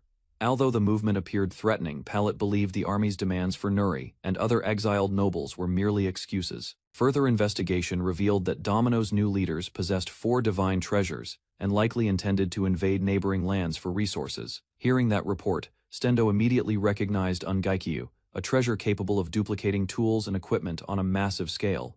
Using that artifact, the new regime had armed countless soldiers with superior weapons, creating a force far stronger than expected. Faced with the overwhelming threat from Domino's army, Stendo admitted that House Caputo lacked the strength to resist alone. Although Palette agreed with that assessment, she hinted that unusual warriors existed whose abilities exceeded ordinary expectations. Recalling recent events, Stendo immediately thought of Sansui, Saiga, and the legendary Lightning Blade, whose feats defied common sense. With growing emotion, she remembered how the Lightning Blade had single-handedly defeated the kingdom's elite royal guards during battle. What impressed Stendo most was not the victory itself, but the fact that he achieved it without injuries or fatalities. Seeking a solution against Domino's threat, Palette revealed that House Sopid possessed Sansu, while House Caputo held an equally extraordinary sorcerer. Describing their hidden asset, Palette explained that Caputo's strongest sorcerer possessed magical power far beyond even the kingdom's elite mages. Stendo listened in astonishment as Palette claimed that this sorcerer could wield every elemental discipline and devastate entire nations alone. Attention then shifted toward Kyubei Shuzu, the infamous wound-riddled fool, who served as House Caputo's ultimate magical weapon. Receiving news of the approaching conflict, Kyubei accepted the challenge and prepared himself to become House Caputo's decisive trump card. Knowing the coming battle could claim countless lives, House Caputo's leader entrusted Kyubei with a responsibility carrying enormous consequences. Rather than hesitating under the pressure, Kyubei accepted the mission enthusiastically and promised to work harder than anyone else.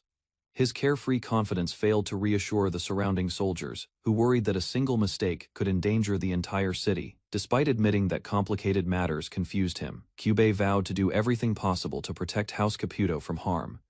Encouraged by his determination, the soldiers placed their faith in him as the head of House Caputo prepared to issue orders. Standing atop Caputo's walls, Kyubey received a simple command to eliminate every invader threatening the territory and its people. Without hesitation or concern, Kyubey cheerfully accepted the order, treating the dangerous mission as an opportunity to prove himself. Gathering immense magical energy above his hands, he condensed a massive sphere of fire that dwarfed the surrounding fortifications. Meanwhile, Domino's soldiers marched toward Caputo, expecting an easy victory and celebrating the battle before it even began. Their confidence vanished when the enormous flaming sphere appeared overhead, leaving the advancing army staring upward in disbelief and confusion. As panic spread through the invading ranks, the enormous fireball descended toward them, leaving terrified soldiers scrambling for safety without success. The blazing sphere struck the battlefield with catastrophic force, vaporizing everything nearby and carving a gigantic crater into the earth. When the smoke cleared, Kyubey stared at the devastation in amazement, shocked that his spell had annihilated everything with one attack. Watching the distant explosion from within the city, observers finally understood the terrifying strength of Caputo's hidden master sorcerer. Hearing reports about that extraordinary magic, an ambitious noble declared that recovering the Domino Empire would become effortless with such strength. When informed that Nuri had been located, the noble reacted with excitement, realizing the last surviving imperial heir had finally surfaced. While waiting, Sansui noticed a distant disturbance and turned his attention toward an approaching group, raising clouds of dust. Several riders arrived, apologizing for the sudden interruption and explaining that urgent matters required immediate discussion with everyone present. A serious young noble explained that they rushed there after learning the entire party had gathered within the forest. Unable to hide his irritation, the noble demanded to know the whereabouts of Tiun, the man rumored to be close to his sister. Before tensions could escalate further, an older companion reminded him that confronting Town was not the reason for their visit. As the discussion continued near the forest entrance, Sansui sensed approaching presences, and everyone turned toward the source of the disturbance. The noble explained that speaking with the forest group was urgent, while Sansui informed him they were meeting Saboku nearby. Almost as if timed perfectly, Sansui noted that the meeting had just concluded, and the group emerged from the trees. Dewey and the others froze in surprise upon seeing the unexpected visitors, while Happine immediately recognized her elder brother among them. With a bright smile and courteous manners, Town introduced himself as Sune's older brother and greeted Dewey with respect. The moment Town introduced himself, Dewey lost his composure and screamed in outrage, stunning everyone gathered around the forest. The visitors explained that House Caputo had contacted them after the invasion, revealing that a single sorcerer repelled the enemy army. When Sansui asked whether the crisis had ended, the older noble answered that the situation remained far from settled. Dewey warned that House Caputo's overwhelming magical strength might encourage the royal family to pursue dangerous political ambitions and conflict. Sansui concluded that the royal family could attempt to use both the powerful sorcerer and himself as leverage against war. Sune criticized the royal family for holding grudges against Sansui, arguing that old resentment continued influencing their political decisions. After hearing the explanation, Sansui and his companions finally understood the deeper history behind the royal family's hostility toward him. The visitors announced their immediate departure for Caputo territory and urged everyone present to accompany them without unnecessary delay. Happine agreed that discussing discipleship could wait, deciding that traveling to Caputo first was the most sensible choice. The older noble apologized for involving outsiders, explaining that the conflict concerned foreign affairs and exceeded their personal responsibilities. Town and Sunai volunteered to assist despite the danger ahead, insisting that the people of Mahjong never retreat from battle. Sansui suspected that Town would continue traveling with their group, while Happine secretly imagined plans to secure his engagement. Sansui pointed out that forcing marriage without mutual consent would only create misery, regardless of how strongly someone desired it. Curious about Town's intentions, Sansui quietly asked whether he truly intended to keep accompanying Happine throughout their journey. Town laughed confidently and admitted he appreciated Happine's interest, considering her attention a flattering compliment rather than an inconvenience. Town revealed that he was a prince of the kingdom of Mahjong, though he held no claim to the throne. Dewey was stunned. Town expressed his willingness to remain in Mahjong if Dewey accepted him, while Sansui and the others reacted with surprise. Later, important figures gathered in Caputo territory, including House Caputo, powerful nobles, and influential leaders from across the kingdom. The heads of the four great noble houses arrived alongside their strongest representatives, preparing to discuss the growing political crisis. These leaders, heroes, and trump cards assembled together in Caputo territory, forming a powerful alliance to face future threats. At Caputo territory's border, Kyubei Shuzu sat alone, beside the massive crater created by his devastating magic attack. Palette noticed Shuzu remaining there quietly. Concerned, she approached while Caputo's soldiers and officials watched from afar. The others realized Shuzu had been sitting there the entire time, showing that the battle's events still weighed on him. Caputo's leaders acknowledged their responsibility toward Shuzo, believing they should support the sorcerer after relying on his power. As Palette approached, Shuzo finally stood up and greeted her warmly, ending his quiet reflection beside the crater. Palette thanked Shuzo for saving countless lives during the battle, but he questioned whether his destructive actions deserved gratitude. Palette explained that many more people would have died without Shuzo's magic, and there had been no alternative solution. Looking over the enormous crater, Shuzo accepted her reasoning and acknowledged that no other path had existed. Shuzo then asked whether the war would finally end now that the invading army had been stopped. Palette answered that ending the conflict remained their responsibility, and the group soon departed to continue their mission. At Caputo territory's border, Kyubei Shuzu sat alone beside the massive crater created by his devastating magic attack. Palette noticed Shuzu remaining there, quietly. Concerned, she approached while Caputo's soldiers and officials watched from afar. The others realized Shuzu had been sitting there the entire time, showing that the battle's events still weighed on him. Caputo's leaders acknowledged their responsibility toward Shuzu, believing they should support the sorcerer after relying on his power. As Palette approached, Shuzu finally stood up and greeted her warmly, ending his quiet reflection beside the crater. Inside the carriage, Town reassured Rain that she belonged among his people, easing her worries, while the others listened quietly. Hearing those words, the Sopid siblings treated their actions as ordinary duty, showing little concern for praise or recognition. Meanwhile, Dewey boldly promised that neither Domino's rulers nor Arcana's royal family would be allowed to threaten Rain. An awkward silence followed, as Town and Rain noticed Dewey's unusually intense behavior, leaving the surrounding group somewhat puzzled. Later, while the convoy advanced across the countryside, Town faced questions about marrying Dewey, surprising everyone traveling beside him. Town explained that Dewey's strong attachment came from sibling affection, while Saiga's future introduction to Mujin's ruler remained important. Meanwhile, Rain warned that both Dewey and the previous family head cared deeply for Dewey, creating difficult expectations for Town. Offering his opinion, the Meijin prince praised Sansui's courage and responsibility, though he doubted the household would accept Town. In contrast, Rain believed ability mattered more than origin, pointing out that Sansui already trusted capable companions from abroad.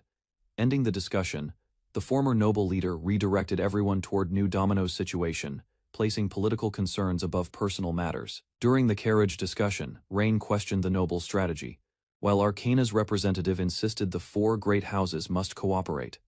Rather than agreeing immediately, Sansui asked why everyone worked so hard to prevent war despite New Domino launching the invasion. Explaining his view, Sansui argued that Arcana had little reason to retaliate harshly because New Domino remained weak. Across the disputed lands, the group considered how New Domino possessed territory but lacked wealth, influence, and stability. Kyubei then reminded everyone that a single powerful sorcerer had already crushed the invading army, making further conflict unnecessary. Beyond battlefield victories, occupying vast territory demanded countless soldiers, while food, equipment, and supplies would still depend upon Arcana. After hearing the explanation, Sansui realized pursuing war for prestige alone would ignore Arcana's practical interests and future stability. According to Arcana's representative, ordinary citizens and frontline soldiers would suffer most, making restraint necessary despite political tensions. Reflecting on the discussion, Sansui finally understood that leadership required considering long-term consequences rather than focusing only on immediate victories. Arcana Kingdom, founded 3 centuries earlier, stood as an enduring nation whose traditions and institutions survived generations of conflict and change. Within Arcana, 4 great noble houses possessed influence comparable to the royal family and had supported the throne since ancient times. Among those houses, Baitrable and Sopade earned recognition through military achievements, leadership, and their long service protecting Arcana's interests.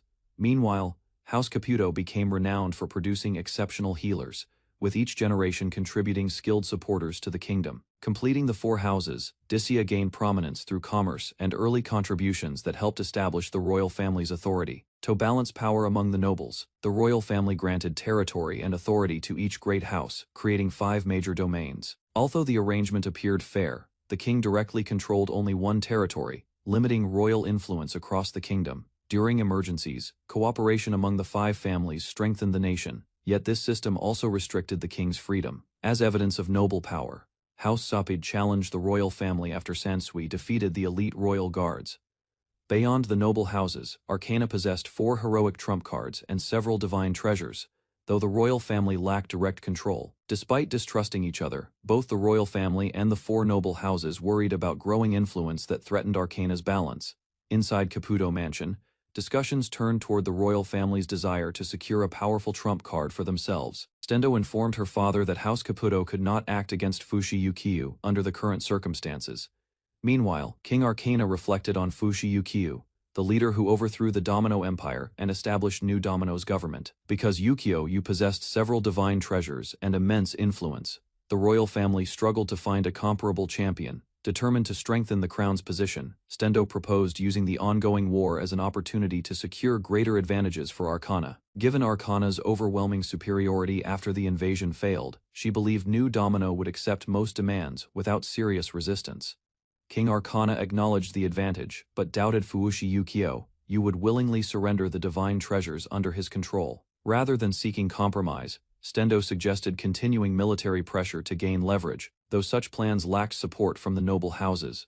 Unwilling to abandon her strategy, she recommended accepting defecting nobles and providing food aid to increase Arcana's influence. Stendo rejected providing relief to New Domino, arguing that rewarding recent invaders could damage Arcana's reputation and strengthen Yukio's position. Although her proposal faced difficulties, Stendo continued searching for alternatives, determined to secure advantages for Arcana through the conflict. Before further decisions were made, a guard announced that Nuri, a defected Domino noble, requested an urgent audience. Questioned about admitting him, the guard explained that Nuri claimed his visit concerned the Sword Saint's daughter.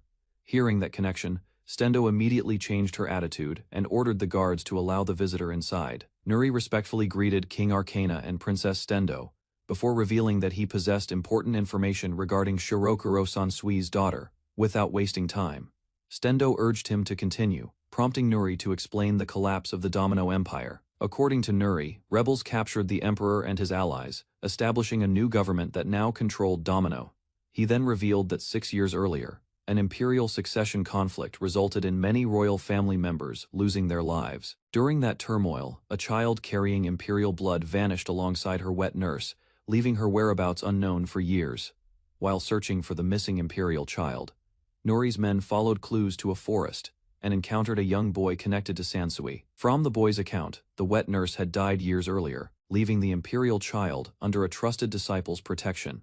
Rain immediately recognized the description, confirming the child was Dewey, whose silver hair matched the former emperor's bloodline. King Arcana accepted the conclusion and acknowledged that Lightning Blade's daughter was indeed a surviving member of Domino's imperial family. Convinced Dewey could restore the Domino Empire, Nuri eagerly requested Arcana's support and proposed gathering allies behind the surviving heir. Rather than accepting the claim immediately, Arcana's rulers questioned the evidence and demanded stronger proof confirming Dewey's imperial heritage. Rain then recalled that Dainsleif remained in Yukio's possession, recognizing the divine treasure as valuable evidence supporting Nuri's story. After hearing that revelation, King Arcana acknowledged the possibility and began taking Nuri's claims much more seriously. Determined to verify everything properly, the king arranged a meeting with all 4 noble houses and invited Nuri to speak. Sansui learned that each noble house possessed a powerful trump card. Several summoned Japanese had become important figures within them. While traveling with Rain, Sansui discovered that Caputo and Dacia also relied on people summoned from Japan. The 4 noble houses arranged a gathering before meeting King Arcana. They intended to renew alliances and strengthen cooperation. Sansui, Rain, and the other representatives arrived at Caputo Mansion. The hosts guided everyone inside and welcomed them. As discussions began, Saiga addressed the gathering. He focused on the kingdom's crisis and appreciated the summoned individuals' contributions. The noble houses agreed with Arcana's concerns. They gathered together and promised to support every effort for the kingdom. A lively young man named Shuzu entered the room. Arcana praised his reliability, while others watched curiously. Shuzu immediately introduced himself to everyone. His energetic attitude quickly filled the meeting room with excitement. Saiga introduced himself, but Shuzu became confused. Rain and the others were surprised by his behavior. After learning Saiga was not the swordsman, Shuzu turned toward Sansui. He finally realized he had found the legendary sword saint. Shuzu eagerly greeted Sansui and expressed his excitement. Sansui welcomed him politely, and the two quickly connected. Rain asked about the energetic newcomer. A Caputo representative explained that Shuzu was their house's trump card. Shuzu revealed why he admired Sansu.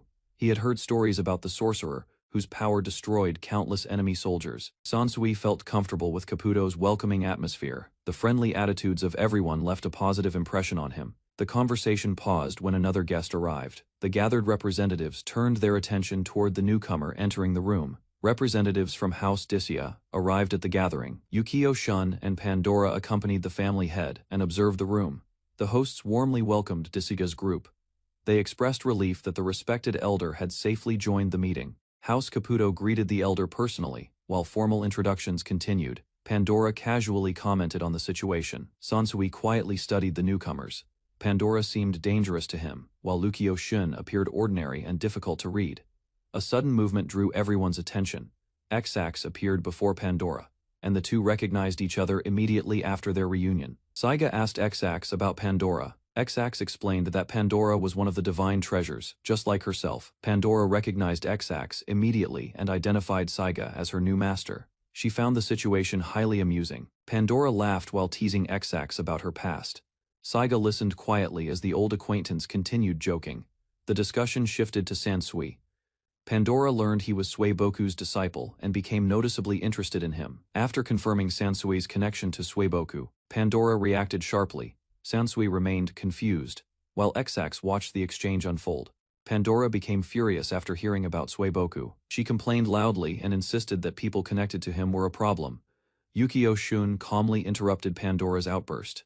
He dismissed her extreme suggestions and prevented the situation from escalating. Pandora continued arguing with Shun. Their conversation revealed a familiar pattern, showing they often disagreed with each other.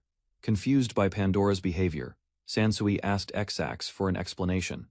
Rain also wondered why Pandora reacted so strongly. Xax revealed the reason behind Pandora's resentment. Long ago, Suiboku had defeated and shattered her, leaving a lasting grudge. Akrill Dacia suddenly arrived at the gathering. She boldly introduced herself as the future head of House Dacia. The room fell silent as Akrill rushed forward. Her unusual behavior immediately surprised both allies and relatives. Rain and Xax recognized Akrill at once. They warned Saiga that managing her would not be easy. The older nobles sighed at Akrill's actions. Despite their concerns, they admitted she always answered when needed. Shuzu watched the scene unfold and felt relieved. Seeing Akrill's personality convinced him he was fortunate not to belong to House Dacia. King Arcana gathered the leaders of the four great houses. Together they discussed how to respond to Domino's new government. Arcana began by praising House Caputo's achievements. He thanked them for their contributions during the recent conflict. Caputo's representatives accepted the praise modestly. They explained that they had only fulfilled their duty protecting Arcana's eastern lands. As the discussion continued, a representative requested permission to speak. The room became quiet and waited for his opinion. The representative proposed a peaceful approach toward Domino's new government. He believed negotiations would benefit the kingdom more than further conflict.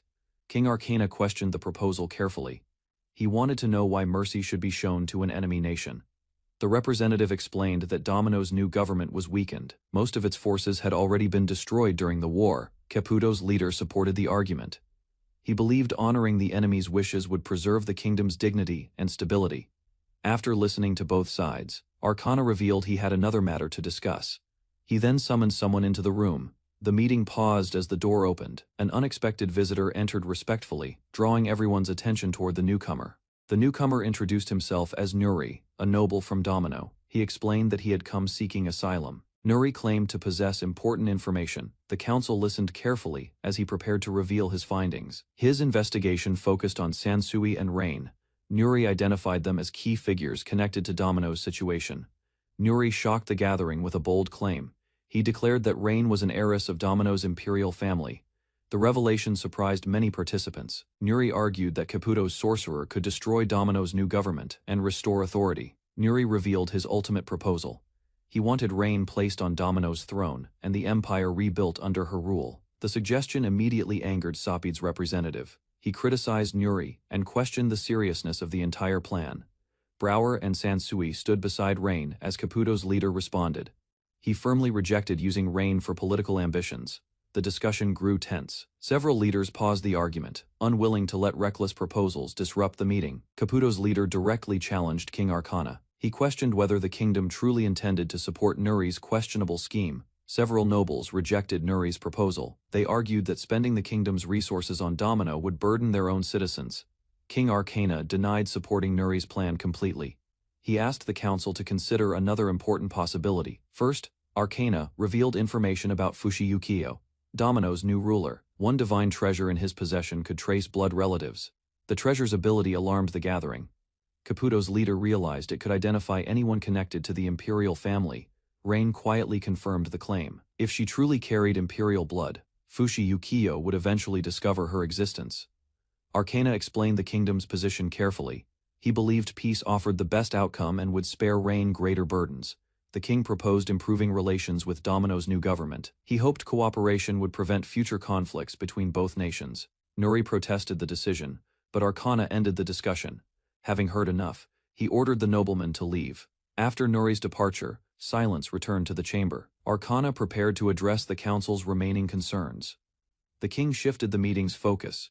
He began discussing the divine treasures currently possessed by Fushiyukiyo and Domino. Arcana explained the powers of two divine treasures. Vajra controlled the weather, while Ungaikiyu could duplicate crafted objects. He then described two more dangerous treasures. Elixir altered fate to prevent death, while Daneslave tracked blood relatives. Among Domino's treasures, Arcana considered Elixir and Daneslave the greatest threats. Their abilities created serious strategic problems. Caputo's leader pointed out a troubling reality. As long as Daneslave existed, Rain could always be located. The council also feared Elixir's power. Its protection made defeating Domino's leadership nearly impossible, even for overwhelming warriors. Caputo's leader warned of another consequence. If Rain truly carried imperial blood, she could become a lifelong target, determined to protect her. Caputo's leader reaffirmed his promise. He refused to ignore any threat against Sansui and Rain. Some nobles worried about the kingdom's response. Negotiating with Yukio might appear weak and upset many citizens. Arcana explained the purpose of the meeting. He wanted the great houses united to protect the kingdom's future. While King Arcana met with the noble leaders, the others spent their time away from the political discussions. Sansui, Rain, Saiga, and several companions gathered at Shozu's home. Shozu happily welcomed the unexpected crowd. Curious about Xax and Pandora, Shuzu asked why both divine treasures seemed connected by a strange curse. Shuzu explained his own magical problem. His power often activated by itself and accidentally destroyed parts of his house. The others were surprised by his confession. Xax clarified that Shozo's uncontrolled magic regularly caused unexpected damage to buildings. Xax explained the curse placed on Shozo. It restricted his magic and prevented his uncontrolled power from causing disasters. Shuzo accepted the arrangement happily. Although inconvenient, it protected both him and everyone living nearby. Looking at his isolated home, Shuzo showed no regrets. Despite the circumstances, he still considered it his home. The conversation shifted to Saiga's training. Rain suggested he could become Sansui's student without causing any problems. Brower quickly clarified the situation. Saiga was only studying under her supervision, though she believed his progress would impress Sansui. Sansui explained Rain's situation to the group. Although worried about her heritage, Rain tried not to show it. The others supported Rain without hesitation. Their kindness helped her remain cheerful, despite the uncertainty surrounding her future. Seeing everyone together, Sansui felt grateful.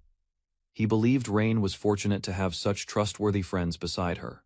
The gathering soon returned to training. Sansui announced that he would teach Saiga and Shozo the swordsmanship learned from Suiboku. Pandora immediately complained about the decision. The thought of Suiboku's techniques being passed to others greatly irritated her. Shun questioned Pandora's grudge against Suiboku. Sansui wondered whether holding on to such resentment was really worthwhile. Pandora immediately rejected the suggestion. She insisted her feelings had nothing to do with an ordinary personal grudge. When Rain asked for the real reason, Pandora explained that Suiboku's overwhelming perfection frustrated her more than anything. Pandora continued complaining about Suiboku's strength and immortality. Shun listened calmly while dismissing her dramatic conclusions. Despite her complaints, Pandora openly admired Shun. Her attention shifted completely, leaving Sansui bewildered by the sudden change. Lacking any special gift, Saiga believed swordsmanship offered the most reliable path for his growth and future battles. Rather than praising his dedication, Sansui challenged his assumptions, and pointed out several vulnerable targets often ignored in training. Practical combat, he explained, rarely followed formal rules. Unexpected methods could become valuable when survival was at stake. Watching from nearby, Rain quickly understood the lesson. Saiga's greatest weakness was not talent, but his rigid thinking freedom of choice defined true swordsmanship. According to Sansui, limiting oneself to fixed ideas only narrowed one's potential. Rather than worrying about talent, Sansui encouraged Saiga to keep improving. Every skilled swordsman had once been a beginner.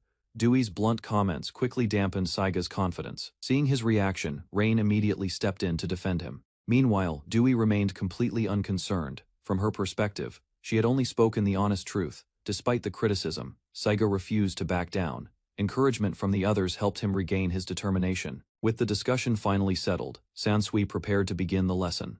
A new stage of training was about to start. Far from the meeting hall, life at Shozu's home continued. For the moment, neither Domino's politics nor Rain's origins caused trouble. Despite the fragile situation, the group enjoyed a rare period of calm. No major conflict had yet disrupted their days. That quiet atmosphere ended when an unexpected visitor arrived. Recognizing the nobleman at once, Sansui excused himself and stepped forward. Standing before the newcomer, he understood the purpose behind the visit. The matter concerned an enemy he was expected to face. Meanwhile, deep within Domino's territory, another figure studied the situation. Surrounded by mysterious treasures, he prepared his next move. Inside Domino territory, Yukio Shun analyzed the situation. The presence of a powerful sorcerer in Arcana threatened his plans. Frustration soon replaced his calm attitude. What began as a simple contest had been disrupted by unexpected interference. Rising from his seat, Yukio Shun expressed open irritation. He viewed the obstacle before him as an insult to everything he had arranged. Even so, he refused to accept defeat. Watching the treasures nearby, he reminded himself that the game was far from finished. Elsewhere, Rain and the others remained determined as well. No matter what challenges awaited them, each resolved to keep fighting.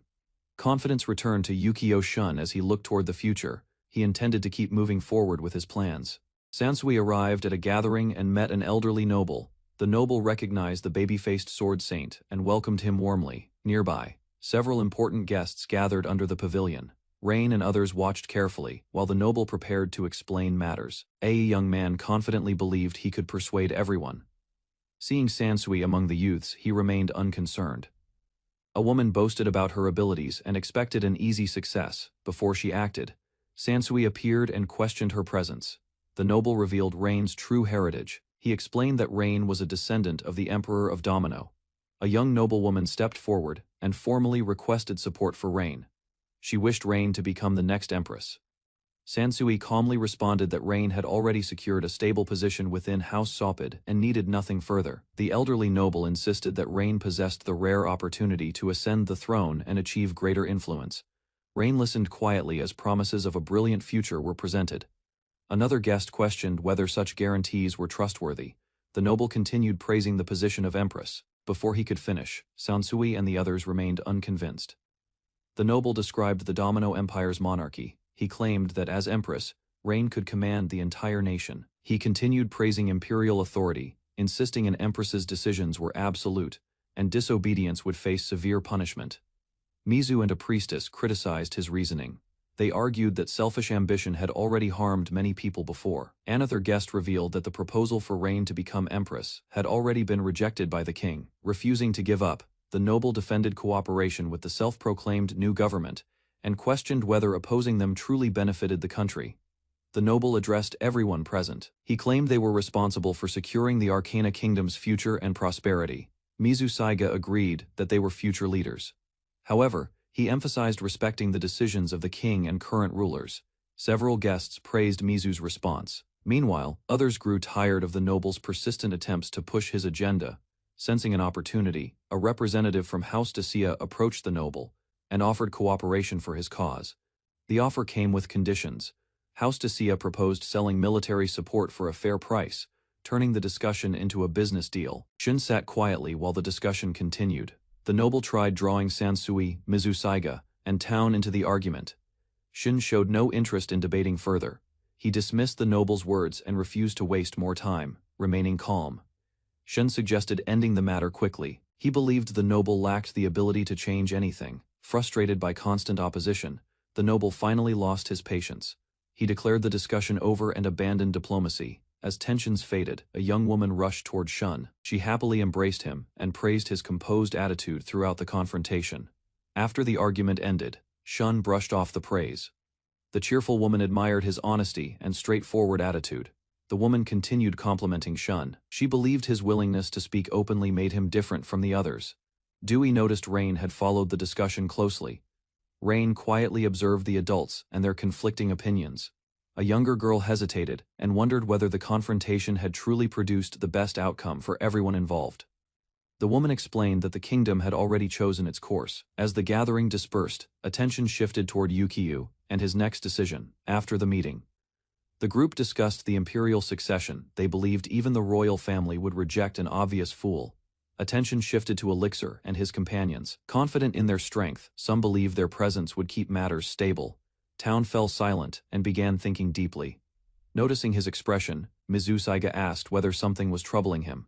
Town admitted a question had been bothering him. As a prince, he could not ignore the situation surrounding Rain. Remembering Elixir's past actions, Town wondered about his true motives. He questioned whether Elixir genuinely sought Rain or something greater. Thinking of Rain's imperial bloodline, Town questioned Elixir's intentions. He could only hope the man would act reasonably.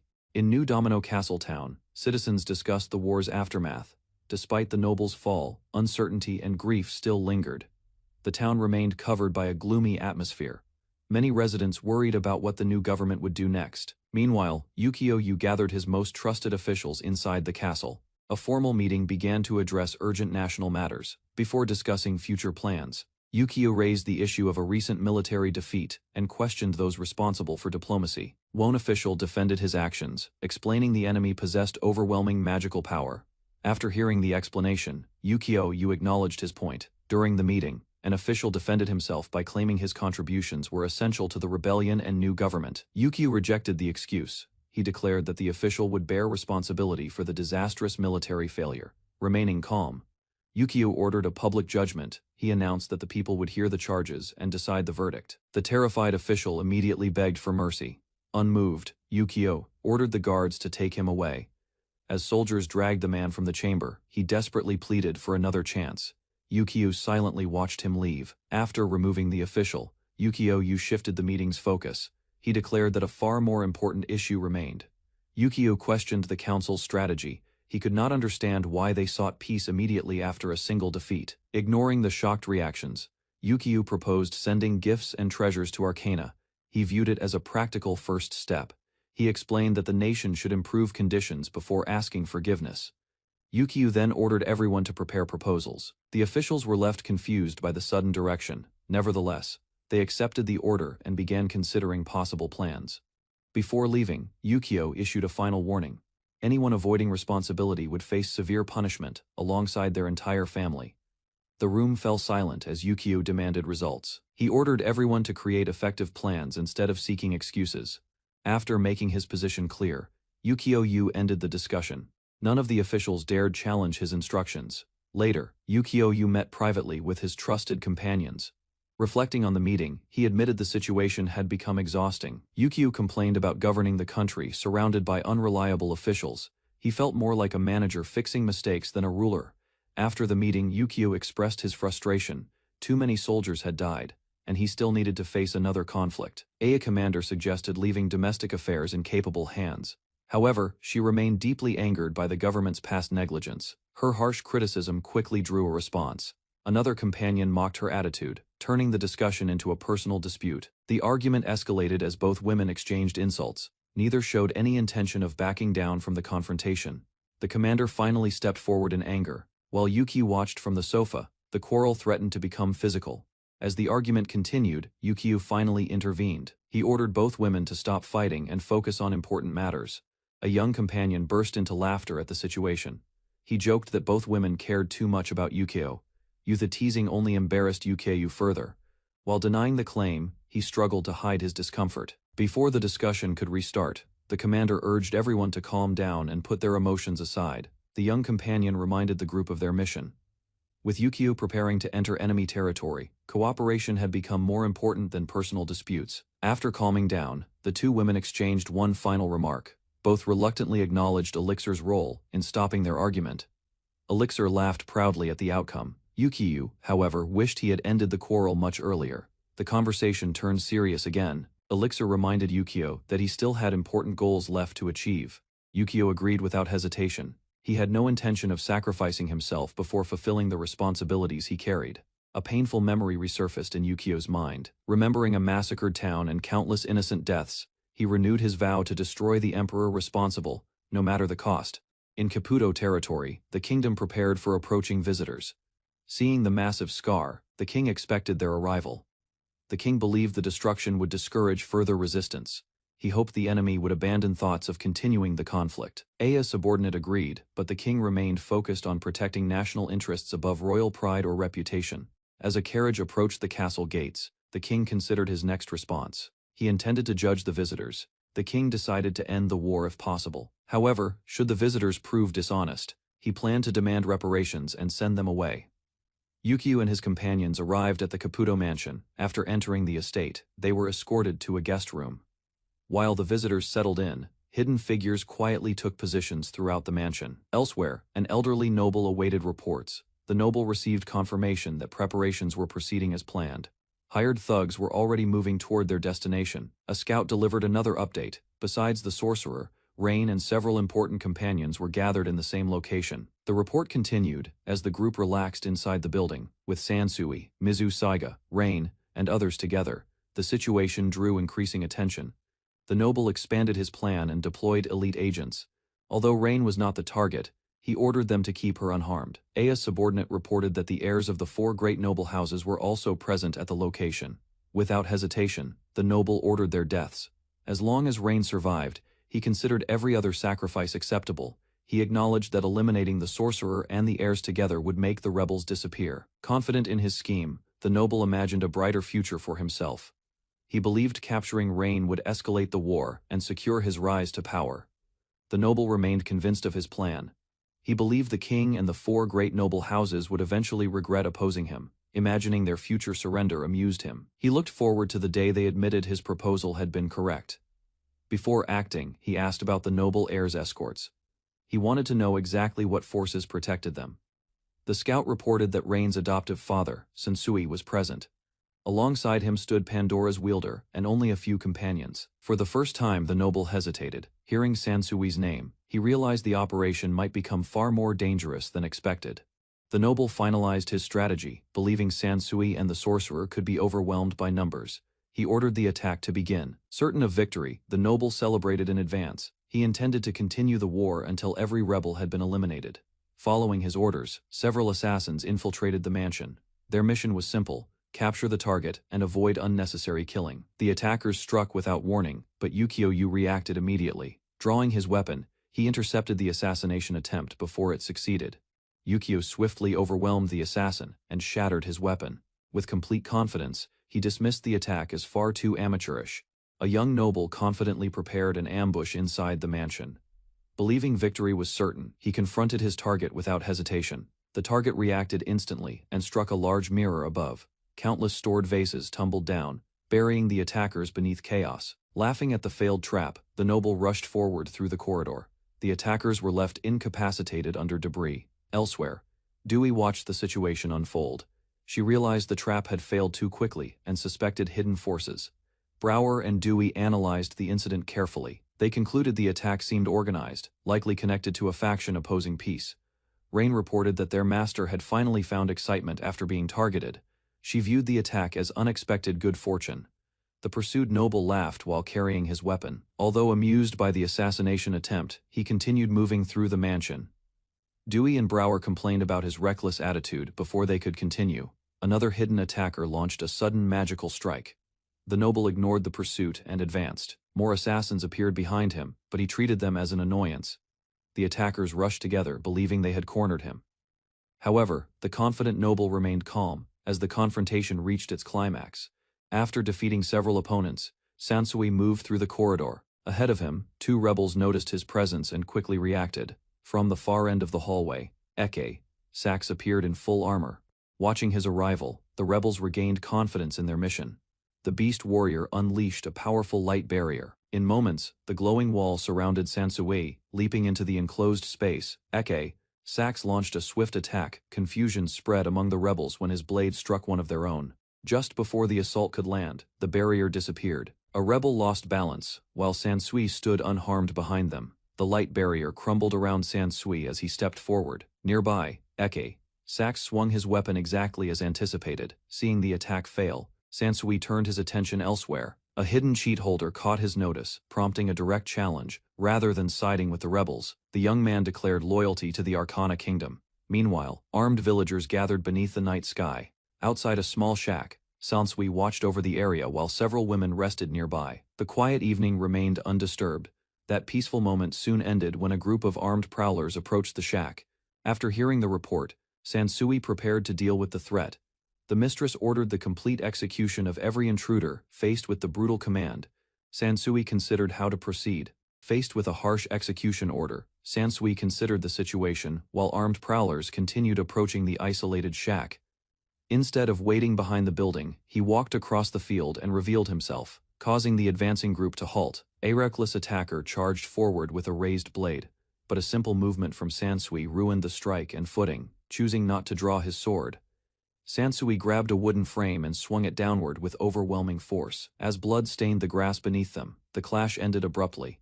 Sansui examined the outcome before turning toward remaining threats. Shock spread through the group. One furious prowler rushed forward and demanded an explanation from Sansui. Before the man could react, Sansui swung his blade and struck him down. Examining the weapon afterward, he found it poorly maintained. Another damaged sword caught his attention. With little interest in keeping it, Sansui tossed it aside and continued. Facing the remaining attackers, he expressed hope that someone among them possessed equipment worthy of a proper swordsman's standards. At last, a serviceable weapon appeared among the crowd. After disarming its owner with ease, Sansui claimed the sword for himself. Another attacker lunged toward Sansui with a sword raised high, yet the strike missed and left the man exposed. Disappointed by the weapon surrounding him, Sansui tossed aside another poor blade. Enraged, the prowlers charged together before he could search further. Their advance ended almost when Sansui cut down another opponent. He doubted the battle would last much longer. A bright flash erupted across the distant field, while the clash continued near the shack. Watching from afar, Dewey noticed a pattern. Rather than relying on magic or special techniques, Sansui targeted precise gaps between bones. Each strike aimed directly at an opponent's neck, while observing the battle. One woman recalled Sansui touching his neck earlier. The strange gesture seemed far more meaningful. Drawing from that memory, House Sapid explained that Sansui had examined his own neck structure. Understanding weak points allowed precise strikes, questioning his unusual freedom. Another woman wondered why House Sapid trusted him so completely. Nearby, frightened prowlers continued facing Sansui. In response, House Sapid revealed that Sansui had protected Rain before. That act earned a level of trust beyond duty.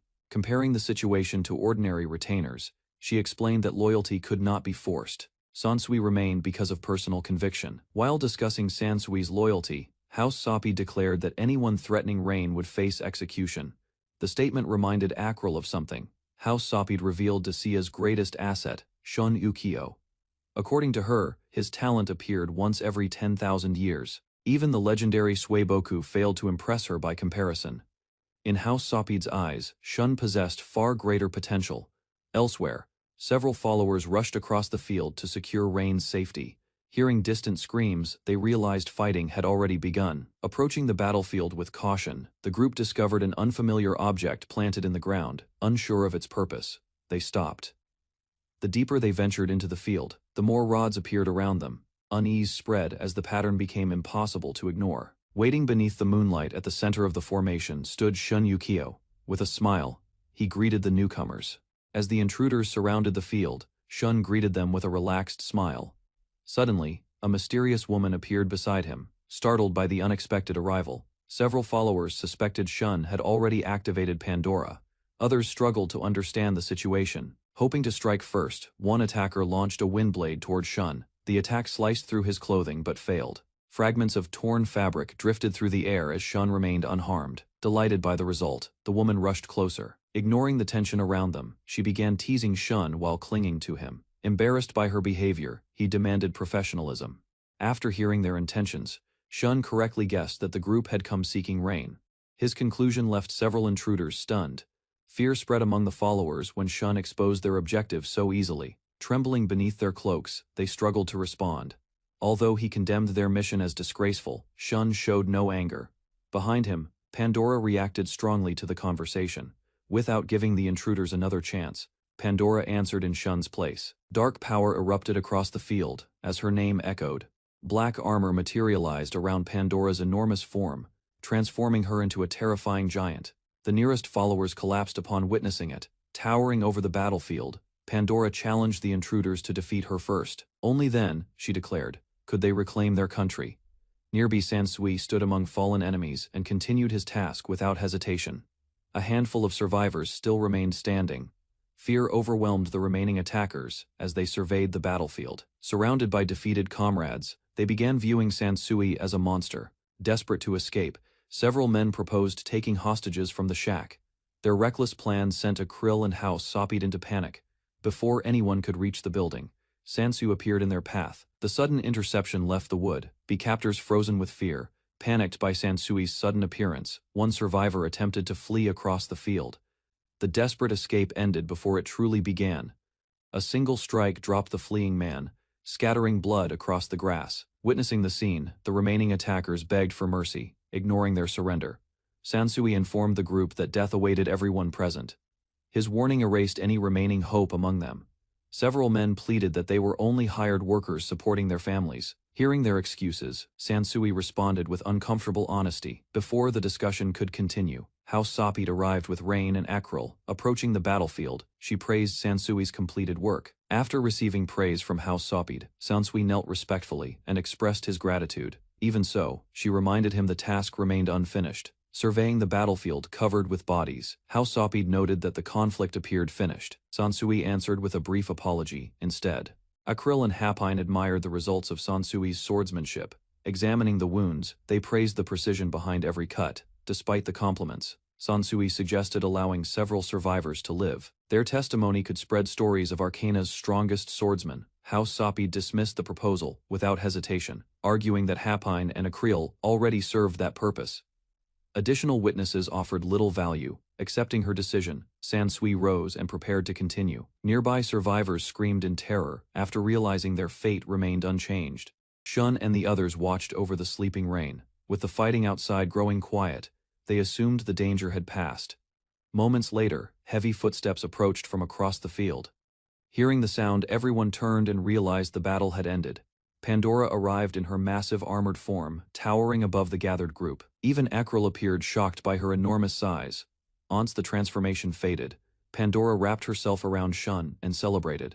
Looking across the battlefield, he considered the entire encounter disappointing. Rather than sharing his frustration, Pandora and Hapine teased him without restraint. To them, the defeated attackers had never posed a threat. Smothered beneath Pandora and Akrill's relentless attention, Shun appeared exhausted, while nearby observers wondered whether he had always behaved strangely. With the situation here resolved at last, thoughts turned toward their distant companions, whom everyone expected had already completed matters. Far away within the Caputo Mansion's rear garden, brutal combat continued without pause, accompanied by screams and the beast's ferocious attacks. Bursting forward with remarkable speed, Saiga crossed the battlefield in moments, leaving multiple afterimages that bewildered every enemy present. Before anyone could respond, another devastating strike landed, throwing opposing fighters into disarray as their arranged formation collapsed. Realizing the entire operation had been prepared trap, the surviving attackers abandoned hesitation and chose immediate retreat instead. Before the fleeing intruders could escape, swift strikes cut them down without resistance, leaving broken bodies scattered throughout. Approaching the battlefield, Saiga praised her companion's remarkable performance, acknowledging that such skill complemented Sansui's abilities. Surveying the devastated courtyard, everyone fell silent after noticing countless defeated enemies, struggling to understand the overwhelming outcome. Unable to reconcile what they witnessed, both women questioned how Sansui had appeared helpless against someone defeated. Acknowledging Sansui's strength, Saiga remarked that such overwhelming power matched expectations for the legendary wielder of the divine sword. Rather than taking credit himself, Sansui insisted the battle would have ended similarly regardless, since true masters require little assistance. Consumed by frustration, Saiga blamed her own shortcomings, believing her limitations prevented her from contributing anything truly meaningful. Another companion challenged that conclusion, reminding her she always found different excuses instead of admitting defeat without reservation. Despite teasing her, he emphasized that her efforts protected the nation's future, making every hardship worthwhile. Having completed everything within their power, the group could only place their faith in the king and remaining allies. Elsewhere inside the mansion, armed guards suddenly interrupted a nobleman, transforming a calm atmosphere into immediate tension and confusion. Escorted into a guarded chamber, the visitors discovered important figures already assembled, signaling that decisive peace negotiations were finally beginning. Expressions around the room revealed mounting pressure, as every participant understood the discussion would determine countless lives and futures. With formal talks commencing at last, attention shifted from battlefield victories toward diplomacy, where mistakes could prove equally costly. By dawn, the violent turmoil across Caputo territory had finally ended, prompting every key participant to appear before royalty.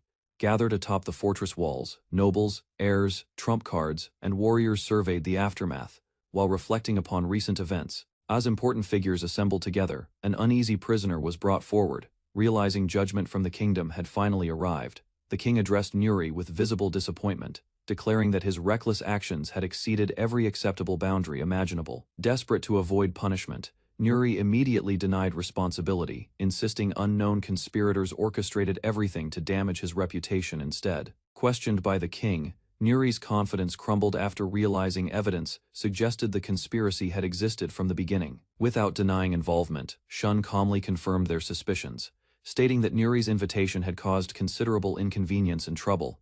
The king remarked that Nuri's protection had become suspiciously lax, forcing the shaken noble toward an uncomfortable realization. To compensate for the incident, the king promised extradition of every fleeing noble alongside seizure of their assets. Recognizing the political intention behind those terms, Shun quietly understood the offer represented a gesture of goodwill. Shun accepted the king's proposal, though his expression remained cautious, indicating agreement came from necessity rather than trust. Instead of finalizing matters, Shun questioned what benefits Arcana expected, demanding clear motives behind the arrangement. The king's brief silence surprised everyone present, suggesting Shun's questions struck at intentions hidden beneath diplomacy. Abandoning formal pretenses, the king admitted their actions had been a test, then offered a sincere apology. The king praised Shun's leadership and judgment, noting he possessed genuine governing talent, unlike the disgraced noble beside them. Shun explained that accepting assistance without scrutiny would place his kingdom beneath Arcana's influence. Despite winning the conflict, Dewey immediately understood his concern, realizing Arcana's support could transform Sansui into a dependent vassal state. The king neither denied nor challenged that interpretation, admitting such advantages would certainly benefit Arcana's position greatly. After considering Shun's caution, the king listened as he revealed one additional condition before accepting cooperation. Shun requested protection for Rain, the girl carrying the previous Domino Emperor's bloodline, making her safety non-negotiable. A stunned Nuri watched as the Arcana King demanded an immediate end to every pursuit targeting Rain and her bloodline. When Shun questioned whether Arcana would endure political backlash, the king dismissed that concern as a small price. Relief spread across Rain's face while the negotiations advanced, and even Shun acknowledged the ruler's remarkable diplomacy. Rather than speaking as a monarch, the king answered as a guardian, comparing Rain's protection to his own duties. With winter approaching and war, torn lands needing recovery, continued hostility seemed far less important than survival itself. Memories of his destroyed hometown still haunted Yukio, whose refusal to surrender the divine treasures had provoked the emperor's wrath. Standing before the assembled leaders, he admitted that a single decision had condemned countless innocent townspeople to tragedy. Regret weighed heavily on his heart, yet protecting his people always mattered more than satisfying personal vengeance. Lowering himself to his knees, Yukio offered both his freedom and the divine treasures in exchange for mercy. Rather than seeking further concessions, the Arcana King accepted peace and ordered winter supplies sent to Domino's citizens. Following the successful negotiations, the Arcana King proposed a lasting partnership, easing Shun's concerns regarding Rain's future safety. As discussions shifted toward reconstruction, the king revealed that his daughter would represent Arcana within Domino's government. Introducing herself with confidence and composure, Princess Stendo Arcana extended her hand, signaling the beginning of formal cooperation. Their handshake marked more than diplomatic goodwill, earning approving looks from observers who understood the agreement's significance. Akril then disclosed the royal family's true ambition, suggesting Stendo's future descendants could eventually inherit Domino's throne. Watching the handshake conclude, the elderly advisor noted that Arcana's commitment carried substantial costs, but promised considerable returns. Unable to contain his frustration, Nuri erupted and insisted Domino lacked any chance of survival without noble support. According to his accusations, Yukio merely armed desperate civilians, creating another threat destined to attack the kingdom later. Rather than interrupting the outburst, the elder invited Shun to respond, trusting him to address those claims directly. Turning toward the king and Yukio, Shun prepared his argument, already expecting both men would reject Nuri's accusations. Instead of arguing personally, Shun suggested allowing Domino's citizens to answer Nuri's accusations, confident their testimony would expose him. Seeing merit in that proposal, the Arcana King ordered Nuri's removal, ending his interruptions, despite desperate protests. Confusion spread among the spectators as Nuri begged for another chance, leaving everyone wondering what Sansui intended. When called forward unexpectedly, Sansui bowed before the king, explaining that he had already fulfilled his responsibilities. After praising Sansui's dedication, the king shifted his attention toward Shuzu, preparing to hear another important witness. Since House Caputo escaped the conflict without suffering casualties, the kingdom succeeded in reaching peace through negotiation rather than bloodshed. Recognizing efforts beyond the battlefield, the Arcana King commended Shun and Shuzo, acknowledging their valuable contributions during the crisis. Although Shuzo accepted the praise with appreciation, Sansui remarked that their accomplishments seemed insignificant compared with everyone else's achievements. Excitement vanished from Dewey's face after discovering Shuzu trained under Sansui, leading her to deliver another harsh remark. Hearing that revelation, Pandora erupted in alarm, convinced Sansui's influence would eventually bring disaster upon yet another kingdom. Driven beyond reason by old grudges, Dewey and Pandora demanded Suiboku's death, extending their hostility toward his unfortunate disciple as well. Rather than obeying those absurd commands, Akrill refused outright, explaining that harming Shun would provoke severe consequences from Shun himself. Confused by the repeated threats, Yukio asked about Suiboku, prompting curiosity regarding the mysterious figure everyone appeared familiar with. According to Rain's explanation, Suiboku possessed eternal youth and overwhelming power, earning a reputation comparable to divine beings. Should someone powerful enough to anger Suiboku appear, both Domino and Arcana could face destruction beneath devastating, unstoppable flames. With complete confidence, Pandora confirms Suiboku's terrifying reputation, claiming entire nations once collapsed beneath his overwhelming strength and influence. Pointing toward the enormous crater nearby, she insisted that Suiboku's disciple caused that devastation as well, further supporting her argument, accepting responsibility without hesitation. Yukio admitted the crater resulted from his own magic, surprising everyone gathered around the negotiations. Rather than glorifying battle, Yukio suggested honoring the fallen through sorcery, acknowledging those deaths stemmed directly from his decisions. After hearing the suggestion, the king admitted he had never witnessed Yukio's magic personally and requested a demonstration first. With Miss Pallet's approval secured, Shuzo prepared a flame spell, agreeing to launch it high above the gathering crowd. Moments later, an enormous pillar of fire surged skyward, leaving spectators stunned, while the king grasped Shuzo's extraordinary power. Rather than fireworks or sparks, several burning boats emerged from the heavens and plunged downward toward the massive crater below.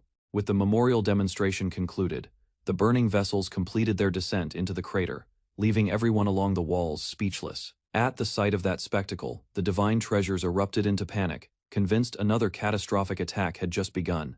Recalling countless past disasters, they immediately blamed Suiboku for the destruction, fearing he and his disciple had returned. Standing among the bewildered crowd, Sansui could only stare in confusion, unable to understand why Suiboku received the blame.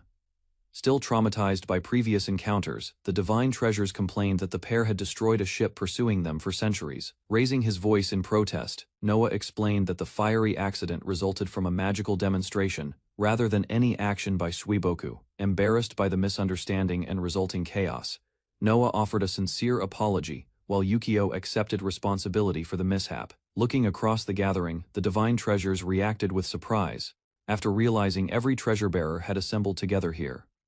Concern spread among the observers when they noticed all 8 treasures meeting simultaneously, including Danua and Noah among them. Stepping forward before the crowd, Noah urged the assembled leaders to assist his homeland, which continued suffering under severe poverty. Observing the tense atmosphere between certain treasure-bearers, Sansui remarked that several members appeared to share a troubled relationship. Without much hesitation, Kaisudana volunteered assistance, promising to handle the matter personally if Danua agreed to participate. Following the negotiations, Arcana gained possession of all 8 divine treasures, placing unprecedented influence within the kingdom's grasp.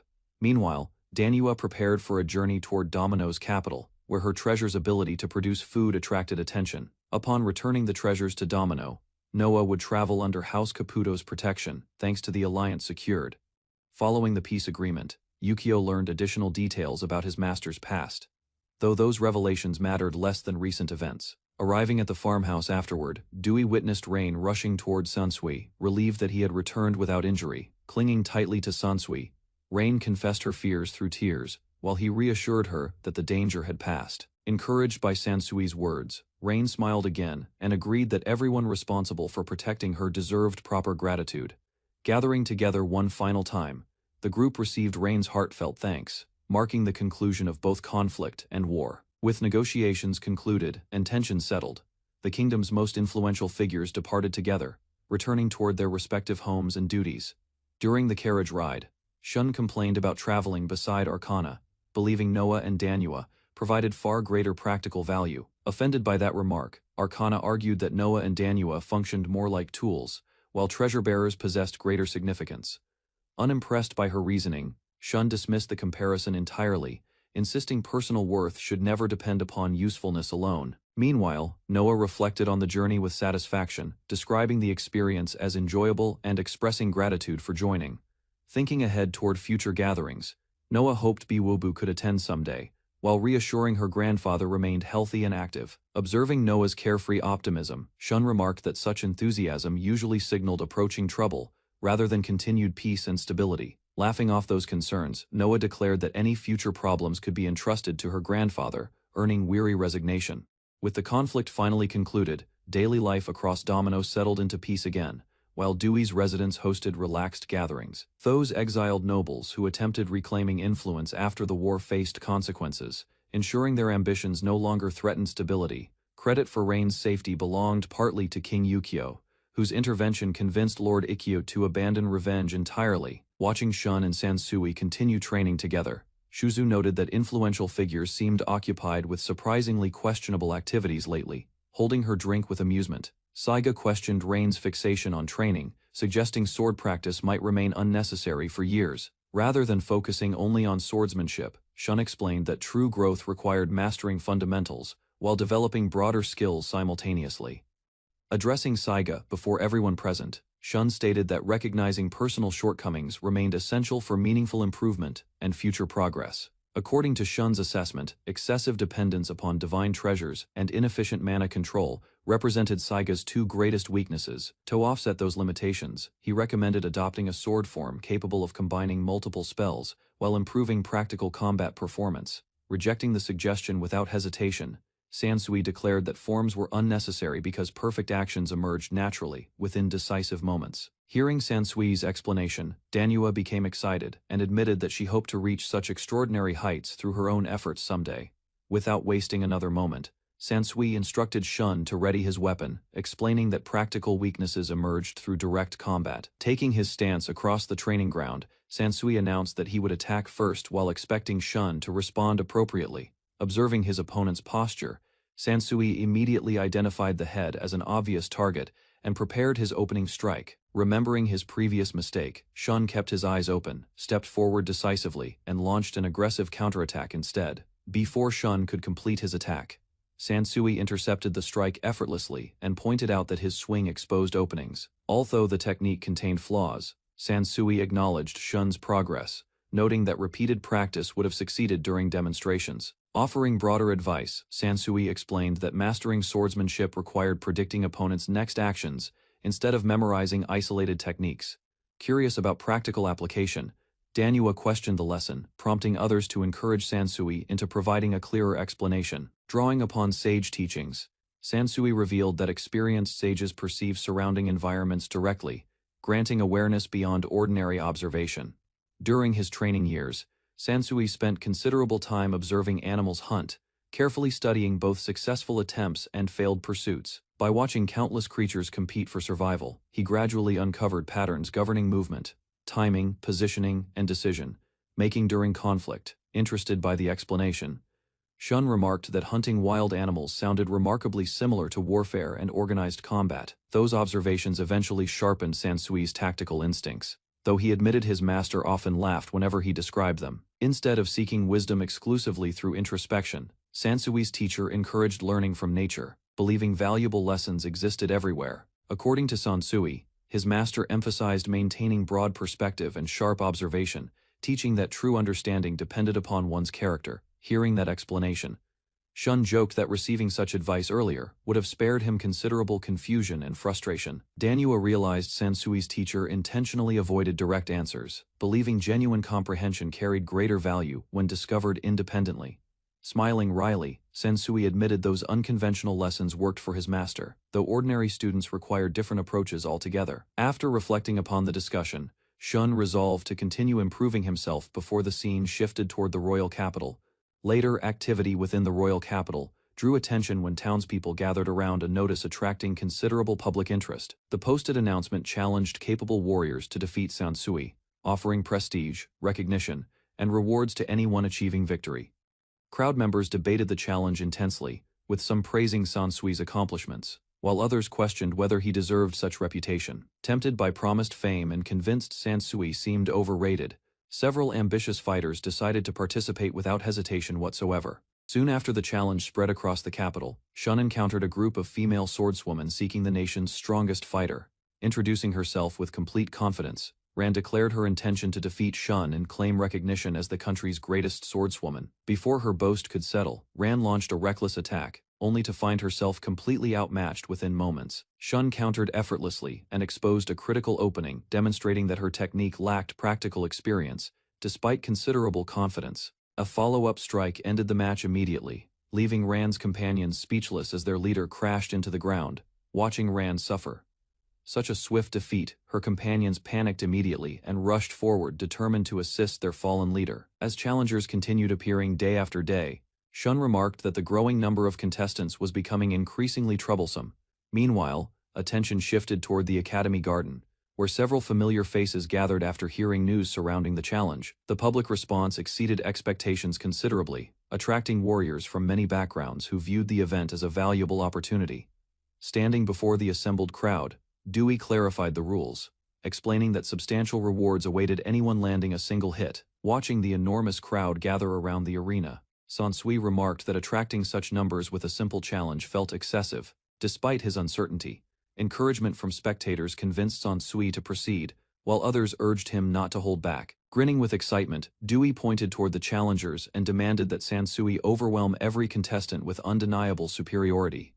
Once the first match began, Sansui calmly invited his opponent to attack first, displaying complete confidence before battle. The challenger charged with tremendous force, yet Sansui neutralized the attack effortlessly, prompting nearby competitors to demand another attempt. Facing multiple attackers at once, Sansui moved through their ranks effortlessly, striking each opponent before any coordinated response emerged. Watching the overwhelming display unfold, Shun admitted that his memories contained nothing resembling the extraordinary skills before him.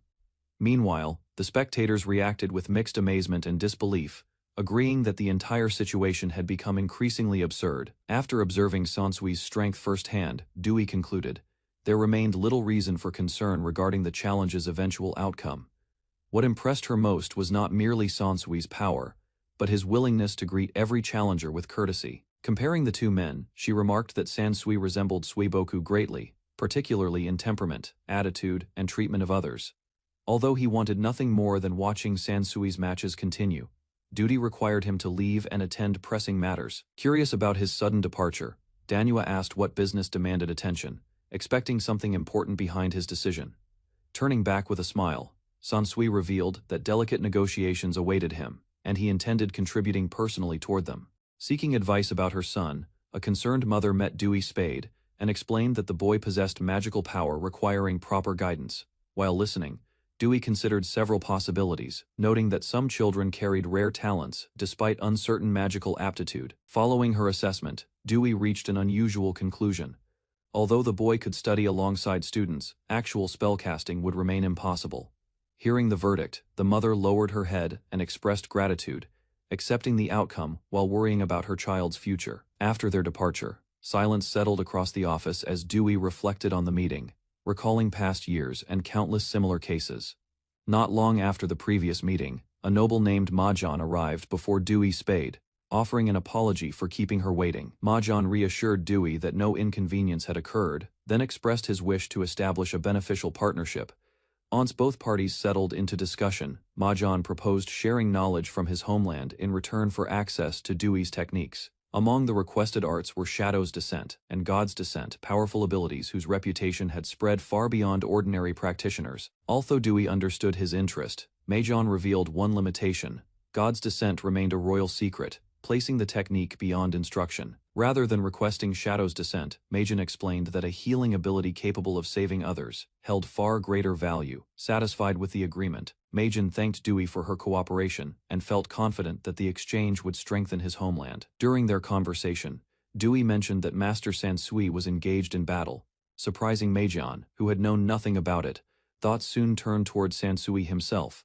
Considering their meeting a great fortune, Mahjong admired the swordsman's extraordinary strength and character. Without hesitation, Dewey confirmed his impression. To her, Sansui stood as the strongest swordsman alive, and the model others should pursue. Speaking with complete confidence, Dewey stated that Sansui represented the perfect disciple, a man who fully embodied Suiboku's teachings and ideals.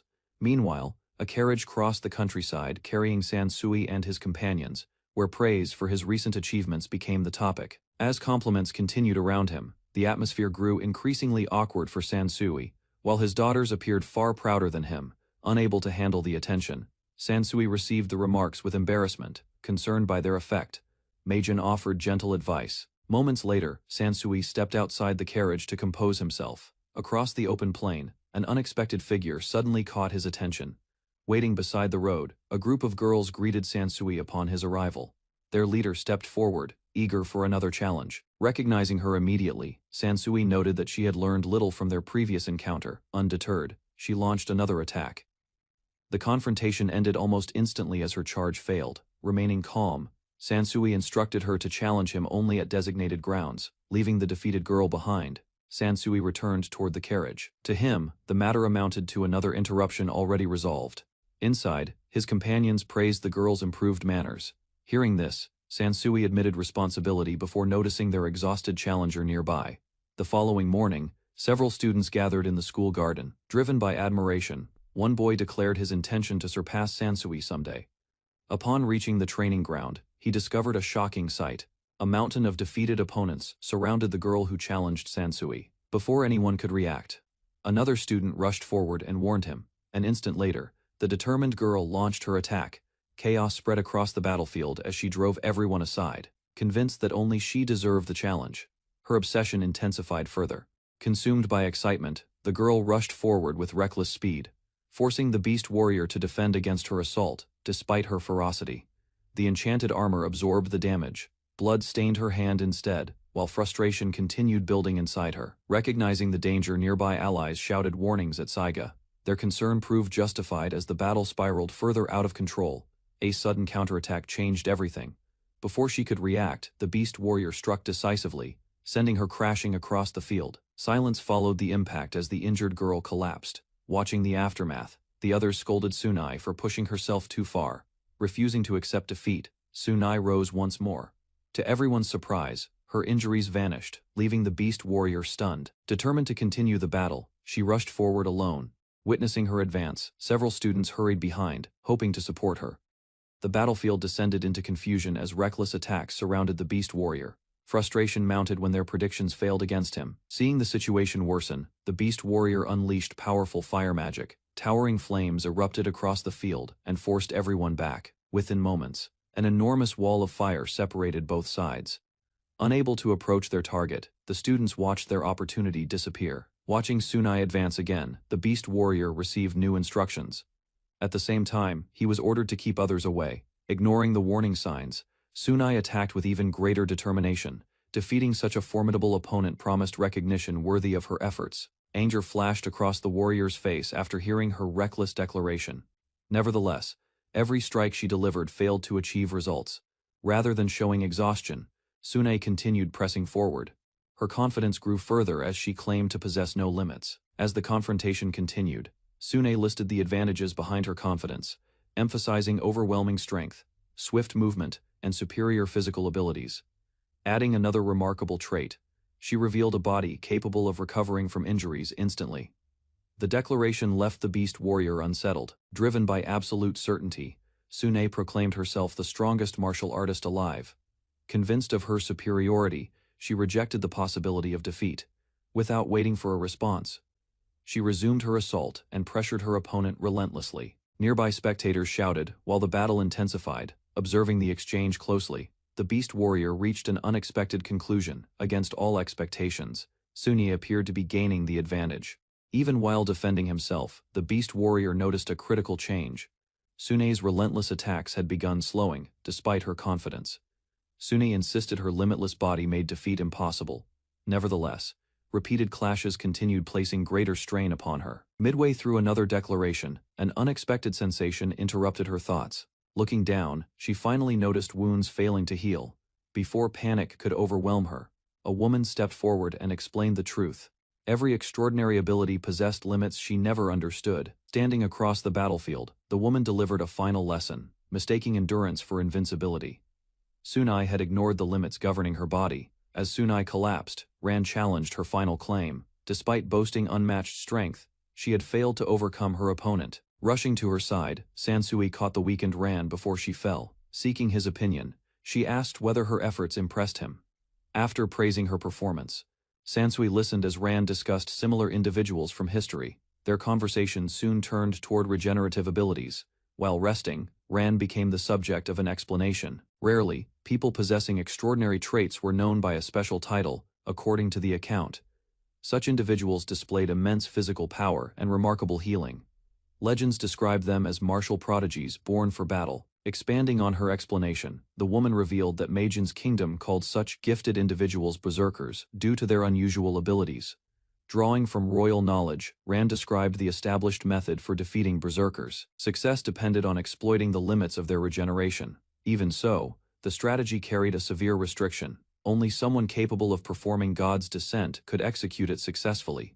Curious about the four girls, Sansui asked whether anyone recognized them. Their unusual talents had already attracted attention. Neither Ran nor the others possessed any useful information. Despite witnessing rare abilities firsthand, nobody had seen the girls use magic before. While considering the question, Sansui admitted that he recognized the girls. His unexpected response immediately drew everyone's attention toward him. Stepping forward to explain, Eki Sax identified them as martial artists originating from the remote village of Tempra. Surprising the others, recalling an earlier encounter, Eki Sax revealed that Sueboku once fought someone dressed similarly. The memory confirmed their formidable reputation. To clarify further, she explained that most people possessed magical power from birth. Differences existed, though individual strength varied greatly. Exceptions remained important to consider. Certain bloodlines inherited distinctive traits more often, causing unusual talents to appear repeatedly within families. According to Eki Sax, many extraordinary bloodlines gathered in one place long ago. Over time their descendants established the village of Tempra. Hearing this explanation, Sansui and Ran expressed disbelief. Even a single rare bloodline was unusual, making such a concentration remarkable. Unable to provide exact numbers, Eki Sax instead described a common pattern.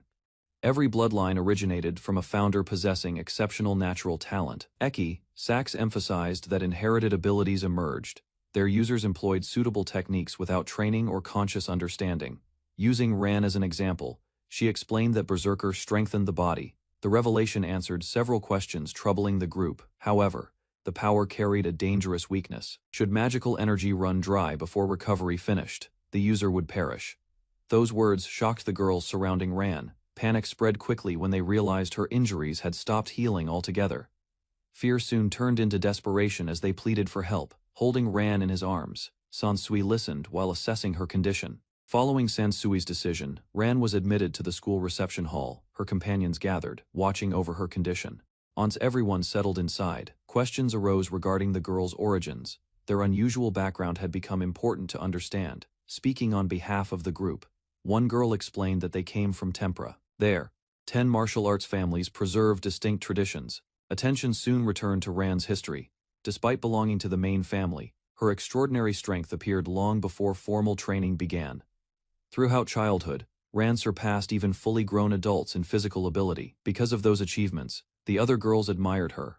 Eventually, Ran exhausted every worthy opponent within Tempra. Seeking stronger challenges beyond the village, she chose to leave home, believing her talent would carry her to even greater heights. The other girls followed willingly, none doubted her future success. Long after departing, their confidence remained unchanged. Each companion expected Ran to continue winning wherever her journey eventually led. Reality proved harsher than expected. Despite challenging him twice, Ran suffered immediate defeat against Sansui, the nation's greatest swordsman. Adding further embarrassment, another defeat followed against a woman nearby. Remembering those setbacks, her companions struggled to hide their reactions. After learning the full circumstances, a royal official stated his position. The matter had reached a level requiring immediate attention. Although Princess Sanae had restrained the situation, he warned that Ran remained dangerous. Once recovered, another incident seemed inevitable. Ran's companions reacted with alarm. None believed she could be left unattended while remaining in her current state. Their concern received acknowledgement from an unexpected authority. The king declared that the final decision belonged solely to him. Entering the reception hall with his attendants, the king thanked those involved. He then addressed the Berserker incident as the kingdom's sovereign. Stepping forward before the gathered group, the king requested authority over the matter. In return, he promised a satisfactory resolution. A difficult reality soon emerged during the discussion. Executing the Berserker would eliminate a valuable opportunity and waste rare potential. Supporting that view, the king emphasized the importance of preserving gifted individuals. Losing 4 rare magic users represented an unacceptable outcome. Seeking an alternative, he turned to an expert for advice. A proposal emerged involving a curse capable of restricting dangerous behavior. Although the method appeared feasible, one important condition remained. Any curse of that nature required the target's consent before activation. Doubts surfaced regarding the proposed solution. Considering Rand's stubborn personality, several people questioned whether she would ever accept such restrictions. The discussion soon shifted toward practical concerns. Even forcing an ordinary opponent into submission, without killing them, required tremendous strength and skill. After weighing every possibility, the king identified a suitable candidate. Only Sansui, the kingdom's strongest swordsman, had defeated Ran elsewhere. The conversation reached Sansui and his companions. Hearing about berserkers, he admitted possessing almost no knowledge of them. That confession surprised those around him. According to his companions, Sueboku withheld certain information and rarely explained unnecessary matters. Shifting the discussion forward, the king's representative asked Sansui a direct question. Could he force the berserker into submission again? After considering the request, Sansui acknowledged the possibility. Nevertheless, he warned that future consequences would remain beyond his responsibility. Concerned by that answer, he explained a larger problem. Many people would pursue rare magic once news of Ran spread further. Having listened to every explanation and concern, Sansui reached a decision. His brief response signaled that he understood the situation. Standing before his students, the principal reflected on the meaning of learning. Successes mattered, yet failures provided far greater opportunities for growth. Arriving near the end of the lecture, Sansui listened quietly. The principal explained that mistakes often taught lessons impossible to gain elsewhere. Concluding the session, the principal dismissed the class for the day. Soon afterward, Sansui headed toward the principal's office. Inside the office, the principal welcomed his visitor warmly. The meeting began as Sansui stood before his desk. Rather than accepting praise, Sansui expressed regret over the recent incident. He remained concerned about those injured, especially Princess Sanae. Facing the window, Sansui reflected on the recent events with regret. He believed he had failed to handle Ran despite multiple chances. The principal dismissed those concerns and offered a different perspective. Thanks to Sansui's actions, a valuable opportunity involving rare magic had emerged. Although still uncertain, Sansui listened to her reasoning. She compared him to Sueboku, praising his dedication and growth. According to the principal, Sansui possessed unwavering trust in his master's teachings. That conviction shaped both his decisions and character. Her words earned agreement from the others present. They understood why Sueboku valued Sansui highly and considered him an exceptional disciple. Listening to the principal, Sansui understood the burden ahead. Even so, she insisted that mistakes were unavoidable when pursuing meaningful goals. Placing her trust in him, the principal asked for assistance. The responsibility was immense, yet she believed nobody else could handle it. After a brief moment of consideration, Sansui accepted the task. While promising his best effort, he refused to guarantee success. leaving the office behind. Sansui entered the recovery ward. There, he bowed and apologized to every injured victim. His sincere apology caught the patient's attention. Before long, one injured man called out and asked about Sansui's victory over the berserker. The injured patient struggled to believe Ran's overwhelming strength. To answer their doubts, Sansui invited everyone to witness a match the following day. By the next morning, anticipation had spread throughout the city. Crowds gathered inside the arena, eager to see the outcome.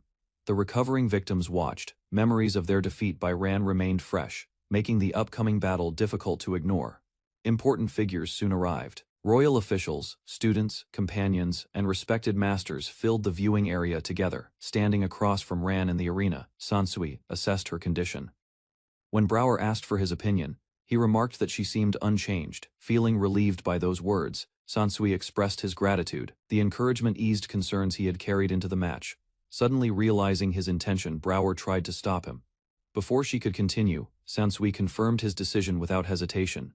Meanwhile, Ran dismissed the need for weapons altogether. Confident in her overwhelming strength, she declared that her bare fists were sufficient. Rather than taking advantage of that confidence, Sansui chose a deliberate approach. He believed a direct comparison would help Ran recognize their difference. While waiting, Rain worried about Sansui's situation. Far away, a tournament match began as two contestants faced each other. Across the arena, a female warrior struggled to contain her emotions before the battle. In contrast, her young opponent stood without concern. Questions spread among the spectators regarding the boy's fighting method. At the same time, supporters reminded the warrior not to lose control. The warrior launched herself around the battlefield at tremendous speed. Even experienced nobles found it difficult to follow. Instead of reacting to the pressure, the boy remained still at the center. Around him, countless eyes awaited the next move. Sansui allowed the furious warrior to circle behind him. Her attack targeted his blind spot, yet he sensed it. The moment her strike approached, Sansui released a burst of internal power and blocked it. Surprise crossed her face as she landed. A smile appeared on the warrior's face after witnessing his response. Curious about his methods, she challenged him to act next. Confusion spread among the spectators when the warrior stopped moving. They could not understand why she abandoned her greatest advantage. Rather than relying on speed alone, the warrior adopted a defensive stance. By waiting, she prepared herself to intercept Sansui's counterattack. After choosing a defensive approach, Ran observed Sansui with confidence. Hearing his criticism, she realized he had already seen through her plan. Standing at the center, Sansui appeared somewhere else. Shock filled Ran's expression as she rushed toward his previous location. Trusting her instincts, Ran accelerated with everything she had and launched an attack. Midway through the charge, an unsettling realization emerged. Only then did she notice the enormous distance separating them. Frustration surfaced after understanding that Sansui had manipulated her movements. Cornered by the same tactic once again, Ran attempted another pursuit. Meanwhile, Sansui advanced toward her, tightening control over the match. Believing Sansui had fallen into her trap, Ran committed to the attack. An instant later, she discovered that she had been deceived. From the audience seats, several observers explained the exchange with surprise. Ran had expected contact, yet doubt caused her attack to weaken. Sansui would have suffered a direct hit if Ran had continued forward without hesitation during that moment. Even after recognizing the danger, Sansui showed complete confidence and raised his hand. Not a trace of uncertainty appeared on his face. A faint smile crossed Sansui's face as the match shifted again. Determined to correct her mistakes, Ran braced herself for hardship. Silence spread across the arena as both fighters faced again. From the audience seats, spectators watched, waiting for the next exchange. Repeated strikes from Sansui's energy attacks had accumulated throughout the battle. Although Ran recovered each time, exhaustion affected her breathing. Annoyed by Sansui's remarks, Ran rejected the idea of receiving guidance from him. Pride and frustration fueled her determination to continue. Memories of countless victories strengthened Ran's confidence during the confrontation. Throughout her past battles, she had overcome every opponent who challenged her. Rather than rushing forward, Ran focused on studying Sansui's movements. Certain she could uncover his method, she observed each step.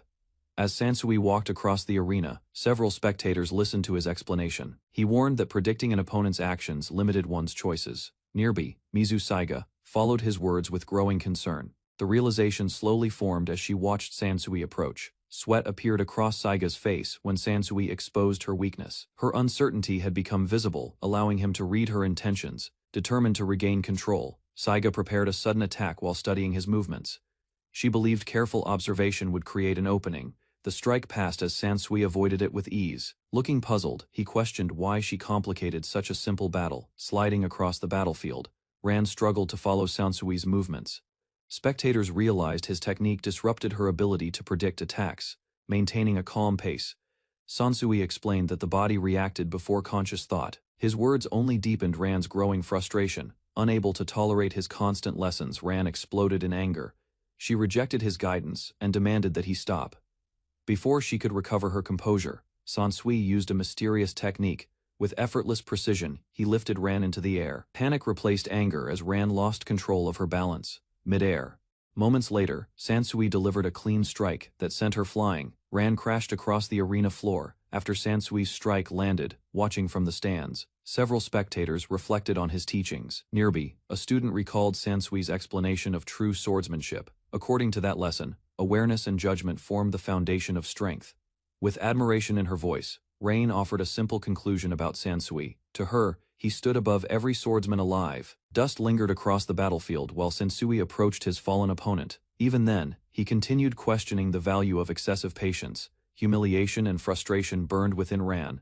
As she forced herself upright, rejecting his words once more, she prepared to continue fighting. Without raising his voice, Sansui pressed her back to the ground again. Shock spread through the audience as he acted. After taking several steps away, Sansui stopped and turned around. At that moment, Ran finally grasped the situation. The truth became impossible for Ran to ignore any longer. Standing before her was an opponent far beyond her reach. Exhausted, injured, and stripped of confidence, Ran lowered her head at last. Accepting the result, she surrendered the match. The arena fell silent after Ran admitted defeat. Hearing her surrender, her companions rushed forward with concern and relief. Supported by her friends, Ran regained her composure and faced Sansui. Despite losing, she acknowledged his strength with sincerity. In response, Sansui knelt and expressed gratitude toward the Sopid family. His humility surprised nobles who watched from the stands. A bright smile appeared on Ran's face as she praised her opponent. Without hesitation, she recognized him as the strongest swordsman. Rather than accepting the compliment, Sansui mentioned his master with respect. Compared to that legendary figure, he believed he remained inexperienced. Rain frowned, after hearing Sansui diminish his own achievement once again. To her, someone of his ability deserved recognition instead of modesty. Across the arena, Ran accepted Sansui's determination to keep improving. His unwavering attitude impressed her more than the defeat itself. Later, discussion shifted from the battle to the Sopade family. One observer warned that such remarks could damage their reputation. Caught off guard by the criticism, Sansui immediately apologized for his words. He never intended to cause trouble for anyone. As people began leaving the arena, another spectator praised Sansui's performance. Remaining humble, as always, he dismissed the accomplishment without concern. Recalling the battle, Sansui explained the flaw behind Ran's technique. Excessive force made her body rigid and easier to disrupt. At the crucial moment, a single strike was enough to break her momentum. Fighters who lacked control often exposed such weaknesses. Smiling lightly, Sansui assured the others that neither of them would have fallen for such a simple trick themselves. While reflecting on their conversation, Brower realized their previous battle shared many similarities. Back then, Sansui had taught her similar lessons. According to Sansui, observational skills required long training rather than natural talent alone. Facing gifted opponents without discipline brought little satisfaction. After the match ended, Brower thanked Sansui for an unforgettable battle. Hearing his sincere praise, she felt genuinely honored and respected. Several wounded fighters hurried through the corridor, searching for Sansui. Their excitement grew as they approached the young swordsman. Gathering before him without hesitation, the group bowed deeply and made a request. Together, they asked Sansui to become their master. Meanwhile, Ran sat alone inside the waiting room, unable to hide her frustration. The defeat convinced her she could never win. Standing near the doorway, Ran's companions questioned her gloomy attitude. Rather than accepting despair, they challenged her to keep moving forward. Unable to accept Ran's defeat, her companions confronted her with frustration. They argued that abandoning her goal now would waste everything. Mizu Saiga admitted she shared similar feelings. Failing to surpass Sansui only strengthened her desire to improve further. With a gentle smile, Dewey challenged Ran's way of thinking. Did she truly intend to keep losing without changing anything? After hearing those words, Ran fell into deep thought for a moment. She realized her decisions would also affect those around her. Those words struck as Ran reflected on her companions' expectations. Abandoning her path would disappoint everyone who believed in her. A relieved smile appeared on Brower's face after watching the exchange. Thankful for Sansui's influence, she felt the problem had finally been resolved. Several influential figures gathered inside a conference room. Concerned by recent events, they began discussing the Sopid family's situation. During the meeting, attention shifted toward Sansui's unusual humility. Even after receiving overwhelming praise, he continued comparing himself to his master. Setting that matter aside, the discussion moved to the injured berserkers. Officials asked whether any complaints had been submitted against them. Answering the question, Sopid revealed that the former berserkers were training under Sansui. Swordsmanship lessons had already begun shortly afterward. The revelation surprised several attendees around the table. Believing both Sansui and Brower had suffered enough, Sopid suggested finding them new responsibilities. Sopid revealed another reason for his proposal. Since Brower would likely marry Sansui, her duties as an escort would eventually end. Looking toward the future, he suggested appointing Sansui as a sword instructor. That responsibility would depend entirely upon his teaching performance. After settling that issue, the king redirected attention elsewhere. He asked what would become of Ran and the 4 rare magic users. Regarding Ran, officials explained that a curse had already been placed upon her. Any future rampage would be stopped almost. Meanwhile, the remaining 4 girls had agreed to cooperate. Their rare magic fundamentals were already being taught under Saiga's supervision. The discussion shifted toward Tempera village. Officials reported that Ran was escorting Curly's daughter and the other rescued girls there.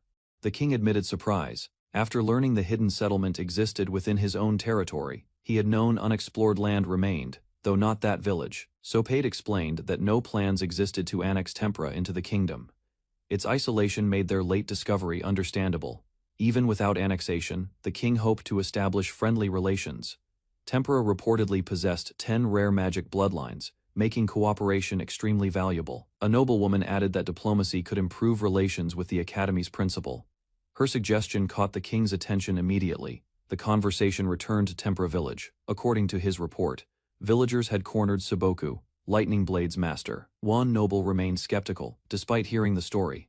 Xax claimed the injured Saboku still defeated every attacker, which sounded almost unbelievable. Silence filled the conference room. Everyone struggled to comprehend how powerful Saboku truly was compared with ordinary swordsmen. Elsewhere, Ran guided the rescued girls through rugged mountain forests. The steep terrain highlighted why Tempera village had remained hidden for generations.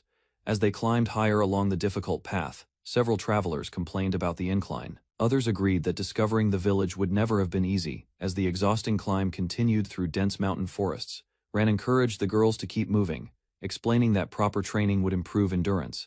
Saiga noticed Sansui had become unusually quiet.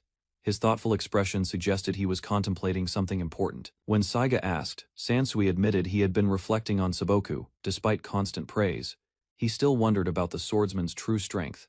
The travelers finally reached their destination and emerged from the forest. Before them stretched the secluded settlement known as Tempera village. Unexpected silence greeted the newcomers. One girl noticed the absence of residents and questioned whether conditions were always so quiet.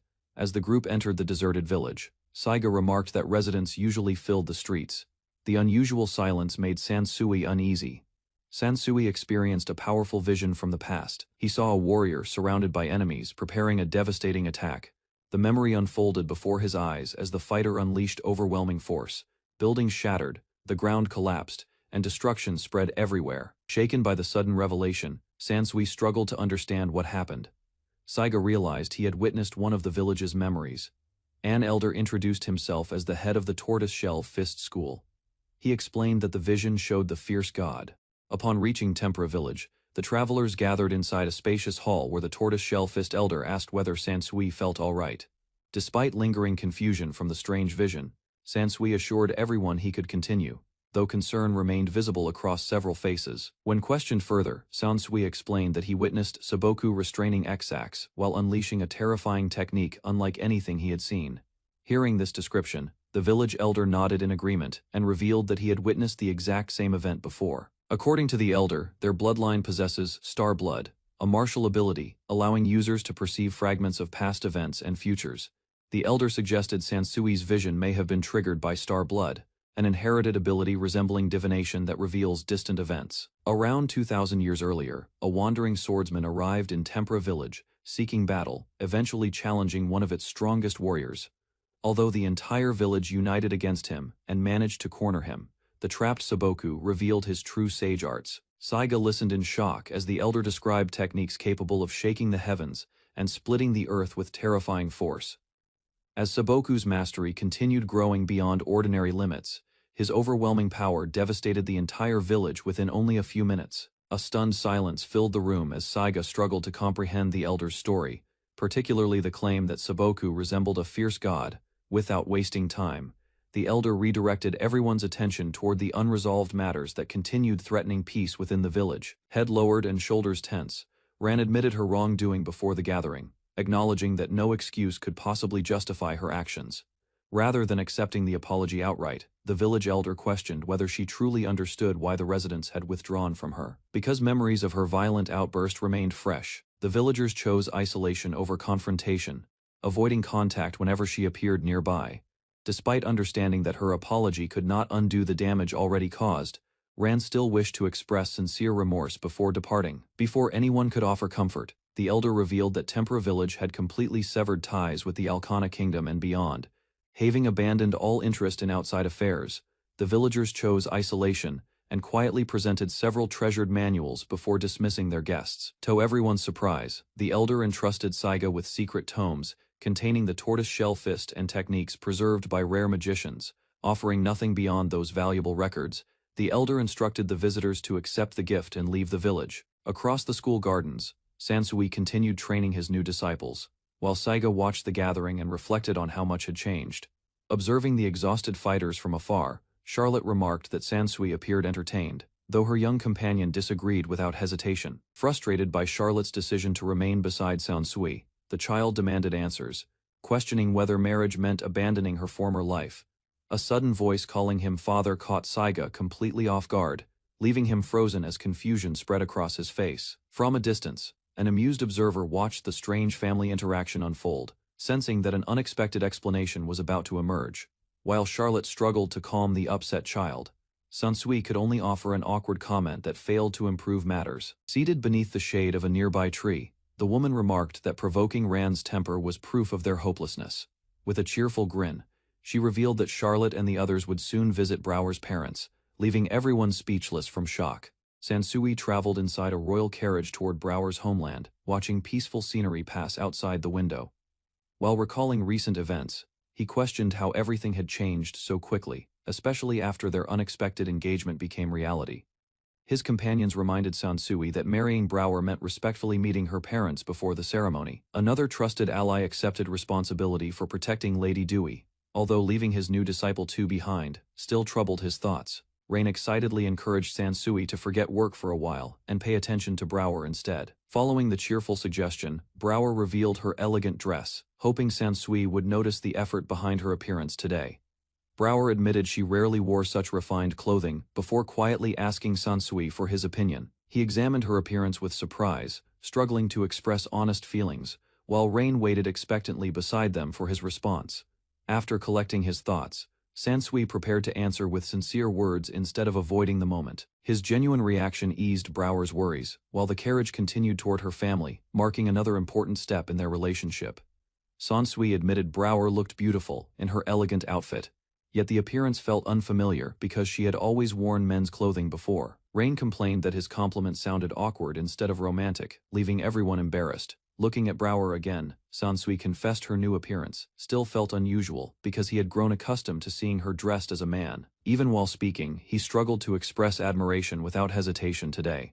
Brower smiled with quiet satisfaction after hearing Sansui's sincere opinion, showing she appreciated his honest nature more than perfect compliments.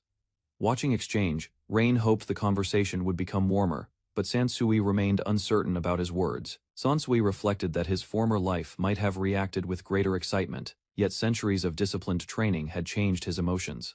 Although he believed anyone should feel delighted, his calm heart prevented stronger feelings from. Rain noticed Brower becoming discouraged because Sansui never praised her appearance with confidence during the journey. Before Brower misunderstood his silence, Sansui hurried to deny misunderstanding, hoping to reassure her before their relationship suffered moment. Sansui worried Brower's family might reject their marriage after discovering he had trained for 500 years and possessed an unusually long lifespan. Rain understood his concern, believing Brower's relatives would value his character first. Brower admitted she never revealed Sansui's true age to her parents before their visit because she feared unnecessary confusion. Still, she trusted both families had already arranged their marriage, making serious opposition almost impossible afterward. Hearing Brower's reassurance, Sansui accepted her confidence and acknowledged their wedding would soon become reality for both of them. Brower smiled with growing happiness, realizing their relationship had advanced beyond uncertainty into a shared future. Brower suddenly wondered what their married life would become after the ceremony, causing both of them to fall into thoughtful silence. Watching their reactions, Rain decided she needed greater determination to support everyone ahead together. The carriage reached House of Win, where Brower's father, Senpu Win, gathered the household after receiving an important letter from the Sopade family. Standing before everyone, he prepared to announce news affecting Brower's future forever. Brower's mother, Ket Win, informed the household that Brower would soon return home together with her fiancé. The announcement surprised every family member as excitement and curiosity spread through the residence before their unexpected arrival. Brower's older sister, older brother, and younger sister reacted with different expressions after hearing the announcement about her engagement. Despite their surprise, each family member accepted the news, hoping Brower had finally found lasting happiness. Senpu Win explained the marriage had received approval from the Sopade family leader, while also respecting Brower's own decision. Because both conditions were fulfilled, the household understood there was no reason to question the engagement. Ketwin reminded everyone that Brower had protected Lady Dewey since childhood, while making many valuable contributions to the family. Senpu Win urged Hita to welcome Brower's fiancée with respect, instead of creating unnecessary conflict during their visit. Although Hita accepted his father's request, he still appeared unconvinced as he approached the entrance with his younger sister. Moments later, the family prepared to greet Brower and Sansui, beginning their long-awaited meeting inside the mansion. Hita wondered how long the adults would continue treating him like an inexperienced child, despite being married and raising children already. His wife urged him to stop showing such obvious frustration over Brower's upcoming wedding. Hita admitted he held no hatred towards Sansui, despite hearing many stories describing him as the famous baby-faced sword saint. Instead, he remained cautious because Brower's fiancée possessed an extraordinary reputation beyond ordinary warriors throughout the kingdom. Before leaving the room, Hita's wife reminded him that many greater responsibilities deserved his attention instead of dwelling upon Brower's marriage. Her calm advice encouraged him to reconsider whether his concerns truly deserved so much attention. Hita insisted he only wanted to protect the Win family's future, believing Brower's marriage could influence their household greatly. Although accused of seeking personal benefits, he declared every concern came from responsibility as the future family head. Explaining Hita's behavior, his wife revealed he remained anxious because their father still doubted whether he deserved complete trust as the future family head. That lingering pressure continued influencing every important decision he made regarding their household. Concerned about her husband's growing frustration, Hita's wife asked Rhea to watch over him and prevent unnecessary trouble during Brower's visit. Rhea accepted the request with a cheerful smile, understanding the family's delicate situation before everyone arrived. Rhea admitted she also looked forward to meeting the famous baby-faced sword saint after hearing countless stories about his strength. Rather than fearing Sansui, her curiosity grew stronger, making the upcoming family meeting even more exciting for her.